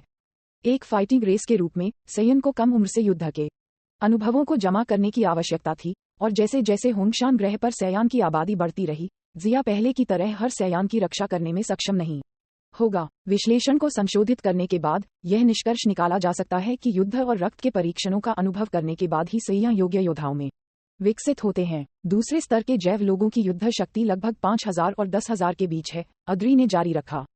थोड़ा आश्चर्यचकित जिया सीधा बैठ गया। जैव लोगों का ये स्तर उनका ध्यान आकर्षित करने के लिए पर्याप्त था। आखिरकार ग्रह होंगशान पर अधिकांश सैयान भी इस स्तर पर थे। क्या इन जैव लोगों की वफादारी की गारंटी है? जिया ने गंभीरता से पूछा। वह चिंतित नहीं था कि फीदेया लोग बुरे इरादे रखेंगे, क्योंकि वे अब एक ऐसी जाति थे जो सैयन के साथ मिलकर बड़ी थी। एक मुख्य रूप से विज्ञान और प्रौद्योगिकी में माहिर है, जबकि दूसरा लड़ाई में माहिर है। इस प्रकार जैव लोग केवल केक पर सुहागा थे। हाँ, आद्री ने सिर हिलाया। उन सभी को एक माइक्रोचिप के साथ प्रत्यारोपित किया गया है। इसके अलावा इन जैव लोगों को जागरूकता के बिना बनाया गया था। फीदेया लोगों को इसे ध्यान से शोध करने दें। जिया ने अपना हाथ हिलाया और अपना फैसला सुनाया। यदि दूसरे स्तर के जैव लोगों का निर्माण आसानी से समाप्त हो सकता है, तो उनमें से एक बड़ा समूह बनाया जाएगा। लेकिन जिया अभी भी बहुत शांत था। जब तक जांगिया के स्तर पर कोई जैव योद्धा नहीं था, तब तक जिया पूरी तरह से बेफिक्र रहेगा। यहाँ तक कि अगर ऐसा था, तो उसके लिए अपने हाथ की एक लहर के साथ उन्हें दबाना मुश्किल नहीं होगा। जांगिया के बारे में बात करते हुए जिया के पास उससे पूछने के लिए कुछ था, इसलिए उसने यहाँ बातचीत समाप्त कर दी और तैरते हुए द्वीप की ओर बढ़ गया जहाँ जांगिया रहता था। तैरता हुआ द्वीप होंगशान ग्रह के उच्च आयामी स्थान में स्थित था। इसकी उपस्थिति कुछ हद तक लुकआउट ऑन अर्थ के समान थी। पूरे ग्रह होंगशान पर किसी के लिए भी फ्लोटिंग द्वीप पर जाना आसान नहीं था, लॉन्च को छोड़कर, जिनके पास वहां काम करने का सीधा अधिकार था। हालांकि यह जिया के लिए केक का एक टुकड़ा था। जिया ने धीरे से अपने कपड़े की आस्तीन को लहराया और अचानक सपाट और घने जंगल के ऊपर एक छेद दिखाई दिया, जिसके नीचे एक विशाल और राजसी द्वीप प्रकट हुआ, जिसके नीचे तेज और असमान चट्टानें उजागर हुईं। जिया ने तुरंत टेलीपोर्ट क्षमता लॉन्च की और उनकी आकृति तुरंत फ्लोटिंग द्वीप पर दिखाई दी। तैरता हुआ द्वीप, एक घाटी जिसके पास एक धारा बह रही थी। नंगे पैर जांगिया छोटी सी धारा में अपने पैर भिगो रही थी। जब उसने जिया को आते देखा, तो जांगिया की नीली आंखें अचानक चमक उठीं। उसने अपने शरीर को वापस खींच लिया और जिया के बगल में पहुंचते हुए ऊपर कूद गई। उसके नारंगी फूले हुए बाल हवा में लहरा रहे थे, जो उसकी अत्यधिक गति से चमक रहा था। श्री जिया, मैं आपकी मदद कैसे कर सकता हूँ? जांगिया यहाँ अपने जीवन से बहुत संतुष्ट थी, लेकिन वह जिया से डरती थी। वह जानती थी कि उसके बॉस बोजैक को जिया ने मार डाला था क्योंकि उसने उसे उकसाया था। जिया ने जांगिया को उदासीन रूप से देखा और अंदर से सोचा, यह जंगिया काफी डरपोक है और बिल्कुल भी अभिमानी नहीं है जैसा कि मैंने पहली बार उसे देखा था। घबराओ मत, आज मैं यहाँ आपसे लाल बालों वाले सैया के बारे में पूछने के लिए हूँ, जिनका आपने पहले उल्लेख किया था। तो क्या आप मुझे अधिक जानकारी दे सकते हैं? जिया ने पूछा। इन शब्दों को सुनने के बाद जांगिया ने राहत की सांस ली और अपने शरीर पर सफेद जैकेट को थपथपाया। इसके बाद वह 200,000 साल पहले की पिछली घटनाओं को याद करने के लिए आगे बढ़ी। उस समय मैं अभी भी बहुत छोटा था। मैं बॉस और अन्य लोगों का पीछा कर रहा था, आकाशगंगा घूम रहा था। एक दिन हमारा सामना भटकती सैयान जाति से हुआ। जांगिया ने ध्यान से जिया पर एक नजर डाली और जारी रखा, क्योंकि सैया ने मुझे उकसाया, हमारे बीच एक लड़ाई छिड़ गई। उस समय उनके बीच एक सुपर सैया भी था, लेकिन वो सुपर सैया हमारा मैच बिल्कुल नहीं था। सुपर सैयान को मारने के बाद सैयान रेस हार में लगातार पीछे हट गई और हमारे द्वारा लगभग समाप्त कर दी गई। यह उस समय था कि बिना किसी विचार के कि उन्होंने इसे कैसे पूरा किया, एक लाल बालों वाला सैया अचानक दिखाई दिया। लाल बालों वाला सैयान बहुत शक्तिशाली था, हम उससे हार गए। लाल बालों वाले सैयान के बारे में बात करते हुए जांगिया ने अभी भी महसूस किया कि उसका दिल डर से फड़फड़ा रहा है। उस लड़ाई से उबरने में उन्हें 200,000 साल लग गए। उद्धरण चिन्ह ... बाद में मैं अपनी गंभीर चोटों के कारण गहरी नींद में गिर गया। मैं बारीकियों के बारे में बहुत स्पष्ट नहीं हूँ, लेकिन बाद में मैंने बुजिन और अन्य लोगों से सुना कि बॉस ने गंभीर रूप से घायल होने के बाद एक और सुपर सैयान का सामना किया था। फिर उसे कैस द्वारा एक अज्ञात स्थान पर सील कर दिया गया। अब ऐसा लगता है कि यह आकाशगंगा का केंद्र होना चाहिए। ड्रैगन बॉल की सबसे मजबूत किंवदंती अध्याय 358 समलन की कोशिश। जिया ने 200,000 साल पहले हुई घटनाओं की जांगिया की कहानी को ईमानदारी से सुना। उन्होंने महसूस किया कि प्राचीन लाल बालों वाले सैयान को मूल कार्य में उल्लिखित तथाकथित सुपर सैयान भगवान होना चाहिए, लेकिन सुपर सैयान भगवान बहुत शक्तिशाली नहीं लगता था। अन्यथा जांगिया और अन्य अभी भी जीवित कैसे होंगे? तो उन्होंने जांगिया से पूछा, आप लाल बालों वाले सैयान की युद्ध शक्ति के बारे में क्या सोचते हैं? और उस सुपर सैयान के बारे में क्या जिसे आपने पहले मार डाला था? वे हमारी तुलना में कितने मजबूत थे? जांगिया ने ध्यान से सोचा और जिया के सुंदर चेहरे को आकार दिया जैसे कि कुछ निर्धारित कर रहा हो।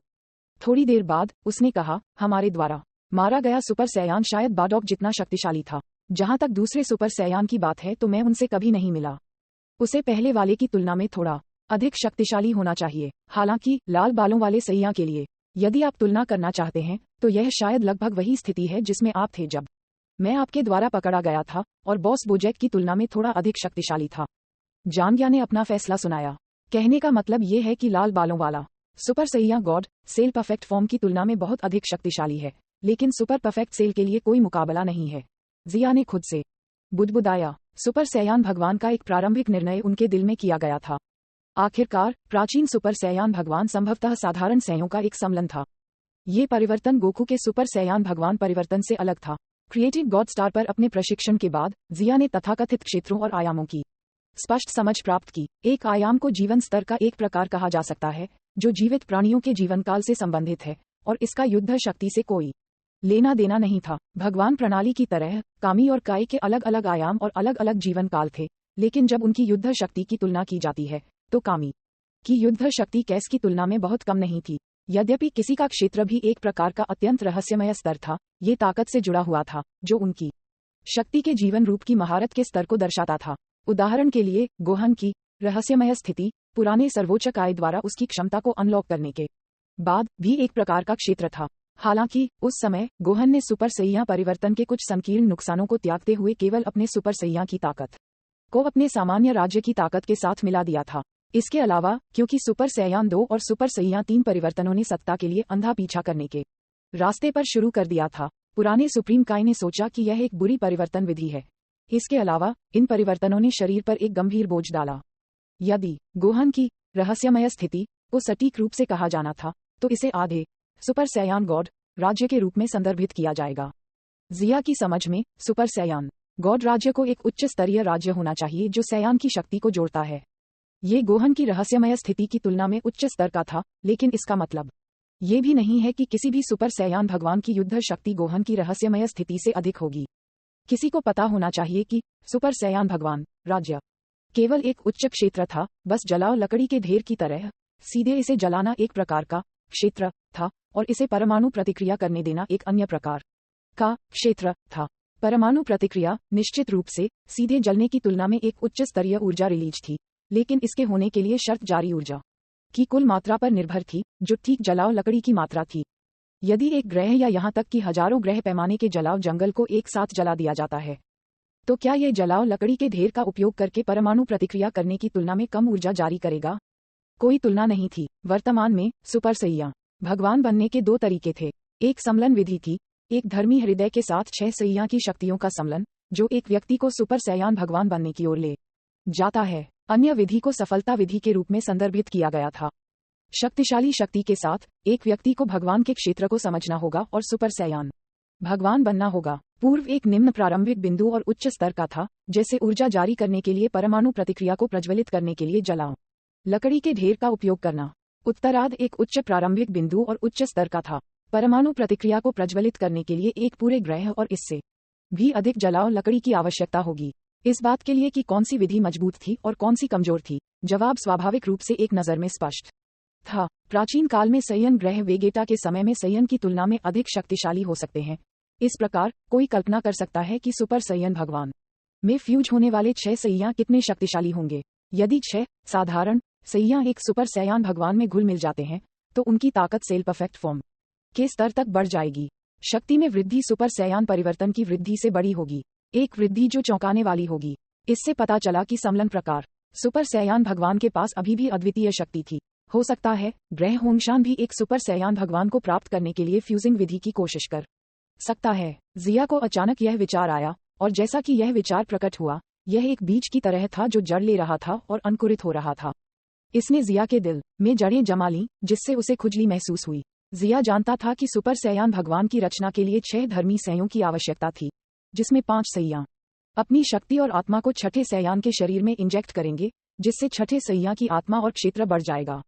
ये दायरे के स्तर में सुधार करने का एक तरीका था। प्राचीन सैयां वेगेटा ग्रह के सैयां की तरह शातिर नहीं थे। वे केवल एक असभ्य जाति थे, अत्याचारी जाति नहीं।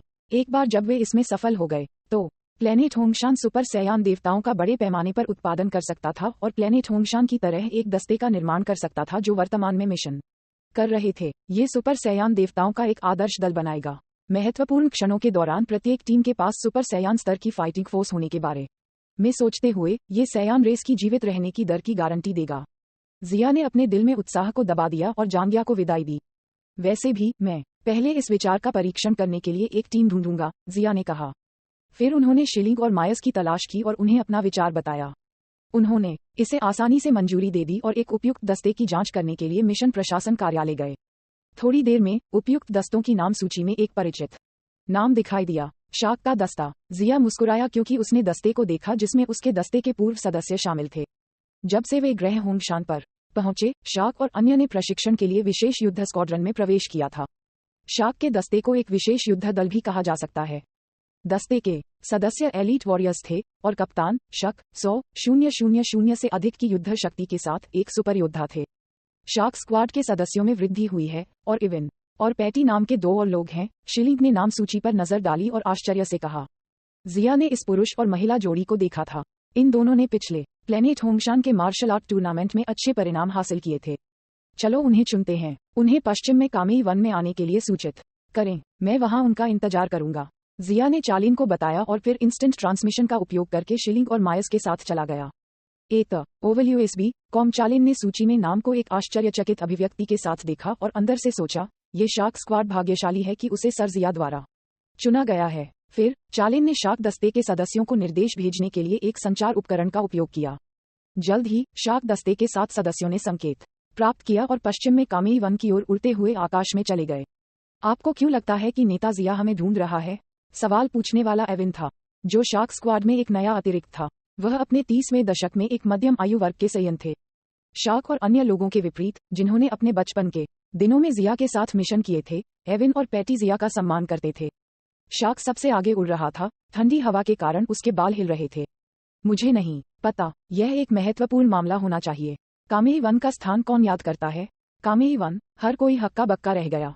कामेई वन पश्चिम में है और ये 3 तरफ से समुद्र से घिरा हुआ है। यह एक बहुत पुराना कुंवारी जंगल है, लेकिन ये 7 साल पहले लड़ाई में नष्ट हो गया था।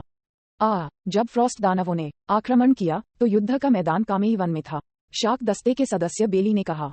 शाक ने सिर हिलाया और कहा, कामेई वन ग्रह होंगशान के लिए बहुत महत्व रखता है। बेली की पत्नी और टीम की 3 महिला सदस्यों में से एक अनास्तासिया ने चमकदार आंखों से कहा, हो सकता है हमारे लिए एक आश्चर्य इंतजार कर रहा हो। पहले जब भी अच्छी चीजें होती थीं, जिया पहले हमारे बारे में सोचता था। अतीत में, चाहे वह ग्रेविटी मशीन, सेंजू बीन्स या बाद में मई के फलों का पेड़ हो, उनके हिस्सों की कभी कमी नहीं थी। ये काफी संभव है। एंजेलिन की बड़ी बड़ी आंखें फड़फड़ा रही थीं। उसका नाजुक चेहरा नर्म और उत्तम था, जैसे कि यह सावधानीपूर्वक सजाया गया था। उन्होंने कहा, फिर हमें तेजी लानी चाहिए। हम जिया और अन्य लोगों को लंबे समय तक इंतजार नहीं करने दे सकते। वे बातें करते हुए और हंसते हुए तेजी से आगे बढ़े। प्रकाश के कुछ पतले बैंड साफ आकाश में घूम रहे थे, जो धुंधली छवियों को पीछे छोड़ रहे थे। थोड़ी देर बाद चमचमाती धूप दूर से चमक उठी और वे पहले से ही कामेई जंगल के करीब थे। ड्रैगन बॉल की सबसे मजबूत किंवदंती अध्याय 359 सुपर सैया भगवान कामेई जंगल में। जिया, शिलिंग और मायस शाक दस्ते के आने की प्रतीक्षा कर रहे थे। वे लंबे समय से इंतजार कर रहे थे। थोड़ी देर बाद शाक और दस्ते के अन्य सदस्य अपनी दृष्टि में दिखाई दिए। आगमन पर लिडिया चिल्लाई, नेता जिया, आप हमें क्यों ढूंढ रहे हैं? पूछताछ करने के बाद उन्होंने विनम्रतापूर्वक शिलिंग और मायस को प्रणाम किया। जिया ने शांति से उसे देखा और हल्के से अपना हाथ हिलाया, उसे शांत होने का संकेत दिया, और फिर शाक और अन्य लोगों के साथ वह जमीन पर उतरा। जिया ने शाक के दस्ते के 7 सदस्यों को काफी अच्छी तरह से माना। उनमें से प्रत्येक के पास 30,000 से अधिक की युद्ध शक्ति थी, और शाक दस्ते का सबसे शक्तिशाली सदस्य 112,000 की युद्ध शक्ति थी। इतनी ताकत के साथ वे विशेष युद्ध स्क्वाड्रन में नंबर 1 टीम होने के योग्य थे। जिया मुस्कुराया और थोड़ा सिर हिलाया। उन्होंने फिर शांति से कहा, मैंने आपको आने के लिए कहा क्योंकि मुझे एक विचार है कि मैं आप पर परीक्षण करना चाहता हूँ। मैं इसे सुपर सैया गॉड स्टेट कहता हूँ। सुपर सैया भगवान। शाक और टीम के अन्य सदस्यों ने हैरान कर देने वाले भावों के साथ चुपचाप देखा। वे सुपर सैयान राज्य के बारे में जानते थे क्योंकि जिया, मायस और शिलिंग सभी सुपर सैयान थे। हालांकि उन्होंने कभी सुपर सैया भगवान जैसी किसी चीज के बारे में नहीं सुना था। वास्तव में पूरे ग्रह होंगशान पर शायद केवल जिया ही सुपर सैयान भगवान राज्य के बारे में जानते हैं, और वह केवल अपने पिछले जीवन की यादों के कारण इसके बारे में जानते थे। फिर जिया ने उन्हें सुपर सैया भगवान का अर्थ बताया। जिया की बात सुनने के बाद शाक और दस्ते के सदस्य आश्चर्यचकित थे। इस क्षण उन्होंने सीखा कि सुपर सैयन राज्य के अलावा सैयन अभी भी अन्य परिवर्तन विधियों के माध्यम से अपनी ताकत बढ़ा सकते हैं। सुपर सैयान गॉड राज्य ग्रेट एप परिवर्तन के सैयान के प्रारंभिक चरण के समान नहीं था। इसके बजाय यह एक और भी महत्वपूर्ण राज्य था।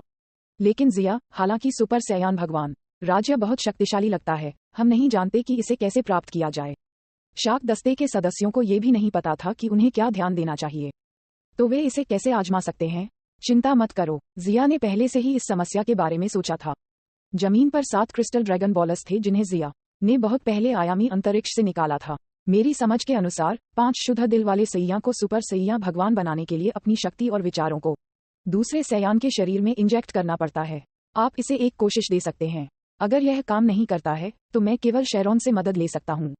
यदि संभव हो तो जिया ड्रैगन गेंदों का उपयोग नहीं करना चाहता था, लेकिन सुपर सैयान भगवान राज्य का महत्व बहुत अधिक था, इसलिए उनके पास ड्रैगन गेंदों की शक्ति पर भरोसा करने के अलावा कोई विकल्प नहीं होगा यदि उनके परीक्षण फल पैदा नहीं करते हैं।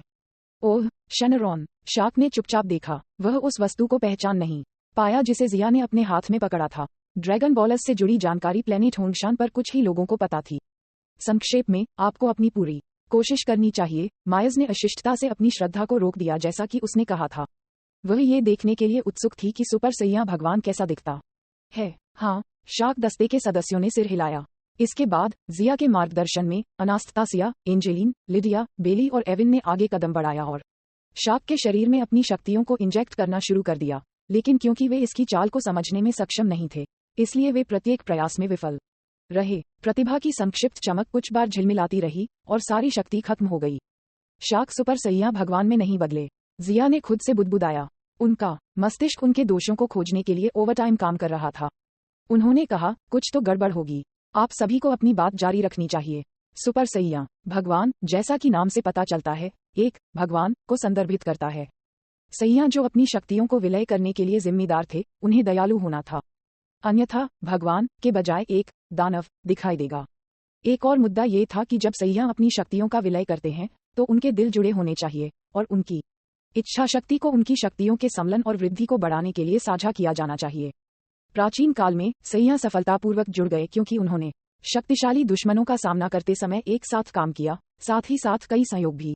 जिया के पास बहुत अधिक जानकारी नहीं थी, इसलिए वह केवल थोड़ा थोड़ा करके प्रयोग कर सकता था। अच्छा नहीं है, आपके विश्वास का विलय नहीं हुआ है।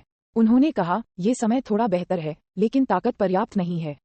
यहाँ कुछ पेड़ के फल हैं, इसलिए आपको पहले अपनी जीवन शक्ति को फिर से भरना चाहिए। शाक और अन्य लोगों ने लगातार प्रयोग किया। उन्हें इस बात की जानकारी नहीं थी कि उन्होंने कितनी बार सम्मिलन का प्रयास किया था।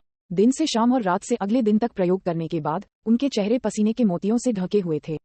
अंत में बार बार विफलताओं के बाद उनके प्रयोग ने परिणाम दिया। जब अनास्तासिया और अन्य लोगों ने अपनी शक्तियों को शाक के शरीर में डाला तो आकाश में अचानक एक बिजली का बोल्ट चमका, जिसके बाद एक सुनहरा बिजली का बोल्ट आया। फिर प्रकाश की रंगीन किरणें बादलों के माध्यम से प्रवेश करती हैं और एक रहस्यमय आभा ने पूरे आकाश को ढक दिया, सुनहरी प्रकाश किरणों को धो दिया। सफल, जिया चिल्लाया और फिर एक भावी नजर से शाक को देखा। जैसे ही प्रकाश की सुनहरी किरणें चमकती हैं, शाक का शरीर अनैच्छिक रूप से आकाश में तैरने लगा और एक रहस्यमय और पवित्र आभा अंदर आ गई। इसके तुरंत बाद एक हल्का नीला प्रभामंडल फूट पड़ा और सुपर सैयान परिवर्तन के दौरान दिखाई देने वाली ज्वलंत आभा के विपरीत यह एक सौम्य लौ थी जो पतली धुंध की तरह थी। अचानक हल्के नीले प्रभामंडल ने लाल रंग लेना शुरू कर दिया और थोड़ी देर बाद ये धीरे धीरे लाल बादल में बदल गया। शार्क का रूप भी बदल गया। उसके बाल और पुतलियां लाल हो गईं और फिर उसके शरीर के चारों ओर की शक्तिशाली आभा अचानक गायब हो गई, जिससे वह एक साधारण इंसान की तरह लग रहा था। शार्क की स्थिति भी बढ़ाई गई। ठीक है ना? यह एक सुपर सैयान भगवान का प्रकटन है। कोई आभा नहीं, कोई आग की लपटें नहीं, और एक पूरा शरीर एक लाल प्रभामंडल में लिपटा हुआ था। जिया लगातार चिल्लाई। उसकी आवाज में बेकाबू उत्तेजना थी। जिया जानता था कि वर्तमान शक, जो सुपर सैया गॉड स्टेट में था, बहुत रहस्यमय स्थिति में था। शार्क का जीवन स्तर तेजी से बढ़ रहा था क्योंकि वह एक नश्वर के शरीर के साथ देवताओं के क्षेत्र में पहुंच गया था। कुछ समय बीतने के बाद शार्क पूरी तरह से सुपर सैयान गॉड स्टेट के अनुकूल हो गया और सुखद आश्चर्य हुआ। शक, मुझे तुम्हारी ताकत का परीक्षण करने दो। जिया ने उसे बुलाया और तुरंत सुपर सैयान राज्य में बदल गया। हालांकि उन्होंने अपनी पूरी शक्ति को बाहर नहीं निकाला और केवल सुपर सैयान फर्स्ट ग्रेड के समान ताकत का उपयोग किया। अगर वह नहीं लड़ता तो जिया को सुपर सैयान भगवान की विशिष्ट ताकत का पता नहीं होता। ठीक है, शार्क हंसे और जिया की ओर छलांग लगाई और फिर लड़ना शुरू कर दिया। राज्य राज्य राज्य लाल धुएं के साथ प्रकाश की सुनहरी चमक लगातार आकाश में दिखाई दी। शिलिंग और मायस के अलावा बाकी लड़ाई को स्पष्ट रूप से नहीं देख सके। एक तथ्य जिसने अनास्तासिया और दस्ते के सदस्यों को और भी आश्चर्यचकित कर दिया। ये ज्ञात होना चाहिए कि पहले मजबूत होने के बावजूद शार्क उनसे ज्यादा मजबूत नहीं था। तो वह पलक झपकते ही जिया के साथ समान रूप से कैसे लड़ सकता था? दर्शक चौड़ी आंखों से लड़ाई को बिना पलक झपकाए देखते रहे। वे थोड़ा सा भी विवरण खोने से डरते थे। साफ आसमान में सफेद बादल छाए हुए थे। जिया और शार्क एक पल में अराजक रूप से लड़ रहे थे और अगले पल आकाश में घूम रहे थे, क्योंकि भ्रामक तस्वीरों ने पूरे आकाश को कवर कर लिया था। धमाका! शार्क को उड़ते हुए भेजा गया। उसके शरीर पर दिखाई देने वाले घाव से खून के छींटे पड़ रहे थे। हालांकि घने लपटें अचानक फूट गईं और एक रंगीन चमक के तहत घाव आश्चर्यजनक रूप से ठीक हो गया। जिया की आंखें चमक उठीं और वह जोर से बार बार चिल्लाया, उत्कृष्ट उपचार शक्ति! ये सुपर सैया भगवान के खिताब के लायक है। फिर जिया ने शार्क को एक बार फिर लड़ाई में शामिल किया। लड़ाई के दौर के बाद जिया ने सुपर सैयान गॉड राज्य में शार्क की ताकत का पता लगा लिया था। नॉवल USB.com अभी शार्क की ताकत अभी तक एक सामान्य सुपर सैयान की युद्ध शक्ति की दहलीज तक नहीं पहुंची थी। आखिरकार शार्क के मुख्य शरीर की युद्ध शक्ति अधिक नहीं थी। उनके अनुमान के अनुसार सुपर सैयान गॉड राज्य में शार्क की युद्ध शक्ति लगभग 77 मिलियन थी। यह उनकी सामान्य अवस्था की तुलना में लगभग 700 गुना बड़ा था। यह जिया के दिमाग में आंकड़ों के समान था। सुपर सैयान गॉड राज्य सुपर सैयान 400 की तुलना में 3 गुना अधिक शक्तिशाली था। इससे भी महत्वपूर्ण बात यह है कि सुपर सैयान भगवान राज्य का शरीर पर शायद ही कोई बोझ था। इसके अलावा एक सैयान के जीवन स्तर और स्थिति को अक्सर सुपर सैयान भगवान राज्य में प्रवेश करके भी सुधार किया जा सकता है। सुपर सैयान राज्य की तुलना में सुपर सैयान गॉड राज्य बहुत अधिक उत्कृष्ट था। ड्रैगन बॉल की सबसे मजबूत किंवदंती नॉवल USB.com अध्याय 360 ईश्वर का रूप 700 की वृद्धि। शार्क के साथ अपने स्पार के दौरान जिया द्वारा लगाए गई शक्ति की तुलना करके शिलिंग ने शार्क की अनुमानित ताकत को समझ लिया और वह जो निष्कर्ष निकाला उसने अपने दिल में बड़ी लहरें पैदा की। सिंपल गॉड मोड ने शार्क की ताकत को बढ़ाया था, जो सुपर सैया ट्रांसफॉर्मेशन से कहीं ज्यादा शक्तिशाली था। इसके अलावा यहाँ तक कि उनके सुपर सैयान 2 परिवर्तन द्वारा मीलिंग को दी गई शक्ति को 100 गुना से अधिक नहीं दिया गया था, जबकि शिलिंग खुद अभी भी सुपर सैयान स्तर पर थे। शक्ति में वृद्धि बहुत कम थी। भले ही सुपर सैया गॉड का एनहेंसमेंट मल्टीप्लायर निस्संदेह बहुत था, फिर भी यह सुपर सैया ट्रांसफॉर्मेशन के लिए एक मैच नहीं था, क्योंकि फ्यूजन टाइप गॉड मोड एक कम संस्करण था जिसमें समान रूप से कम शुरुआती बिंदु था। यद्यपि सुपर सैयान परिवर्तन का वृद्धि गुणक सुपर सैया गॉड मोड की तुलना में कम था, लेकिन इसका प्रारंभिक बिंदु अधिक था। यदि दोनों परिवर्तनों को ये पता लगाने के लिए जोड़ा जाए कि कौन सा मजबूत है, तो सुपर सैया परिवर्तन शीर्ष पर आएगा। हालांकि अगर वे सुपर सैयान राज्य से सुपर सैयान भगवान में बदल सकते हैं, तो वे अधिक शक्तिशाली होंगे। शीलिंग चमकती आंखों के साथ देख रही थी। उसका सुंदर चेहरा मुस्कुराहट से भरा था। काफी देर बाद जिया और शार्क ने अपनी लड़ाई समाप्त कर दी। फिर समय सीमा के कारण शार्क अचानक सुपर सैया भगवान राज्य से हट गए।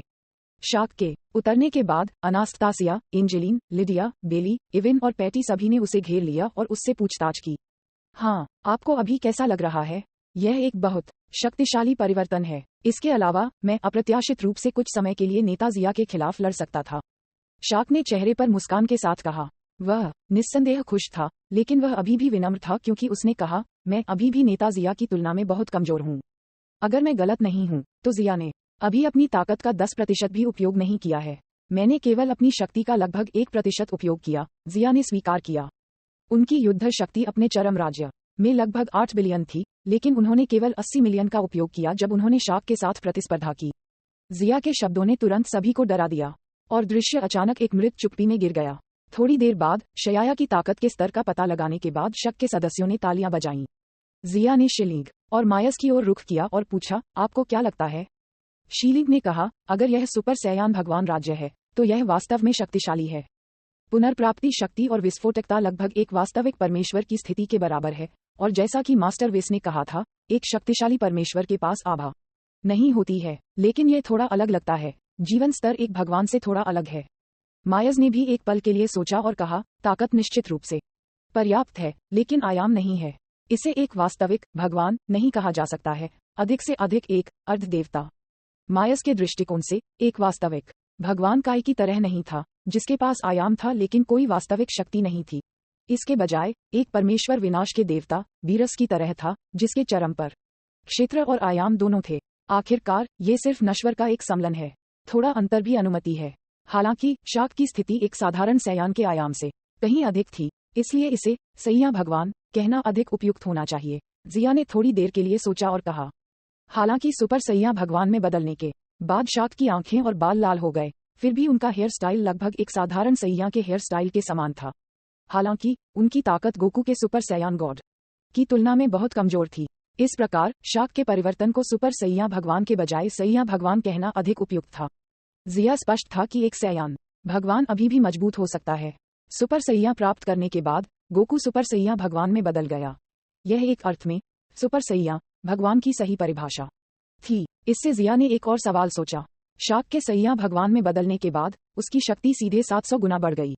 उस स्थिति में प्राचीन काल में सैया भगवान समान होना चाहिए। हालांकि लाल बालों वाले सैयान भगवान जंगिया और बोजेक को हरा सकते थे। ये दर्शाता है कि उनके साथ जुड़े कई सैयान अपनी सामान्य अवस्था में बहुत शक्तिशाली थे। इसका मतलब है कि उस अवधि के दौरान कई सुपर सैया मौजूद थे। वह महानता और कई प्रतिभाओं के जमावड़े का युग था। प्राचीन काल में सैयान शक्तिशाली थे, शायद वर्तमान ग्रह होंगशान से भी अधिक शक्तिशाली थे। जिया ने उत्साही अनास्तासिया और अन्य लोगों को अंदर से सोचते हुए देखा। शिलिंग जिया के करीब चला गया, जिससे एक सुखद सुगंध उसके नथुनों में प्रवेश कर गई।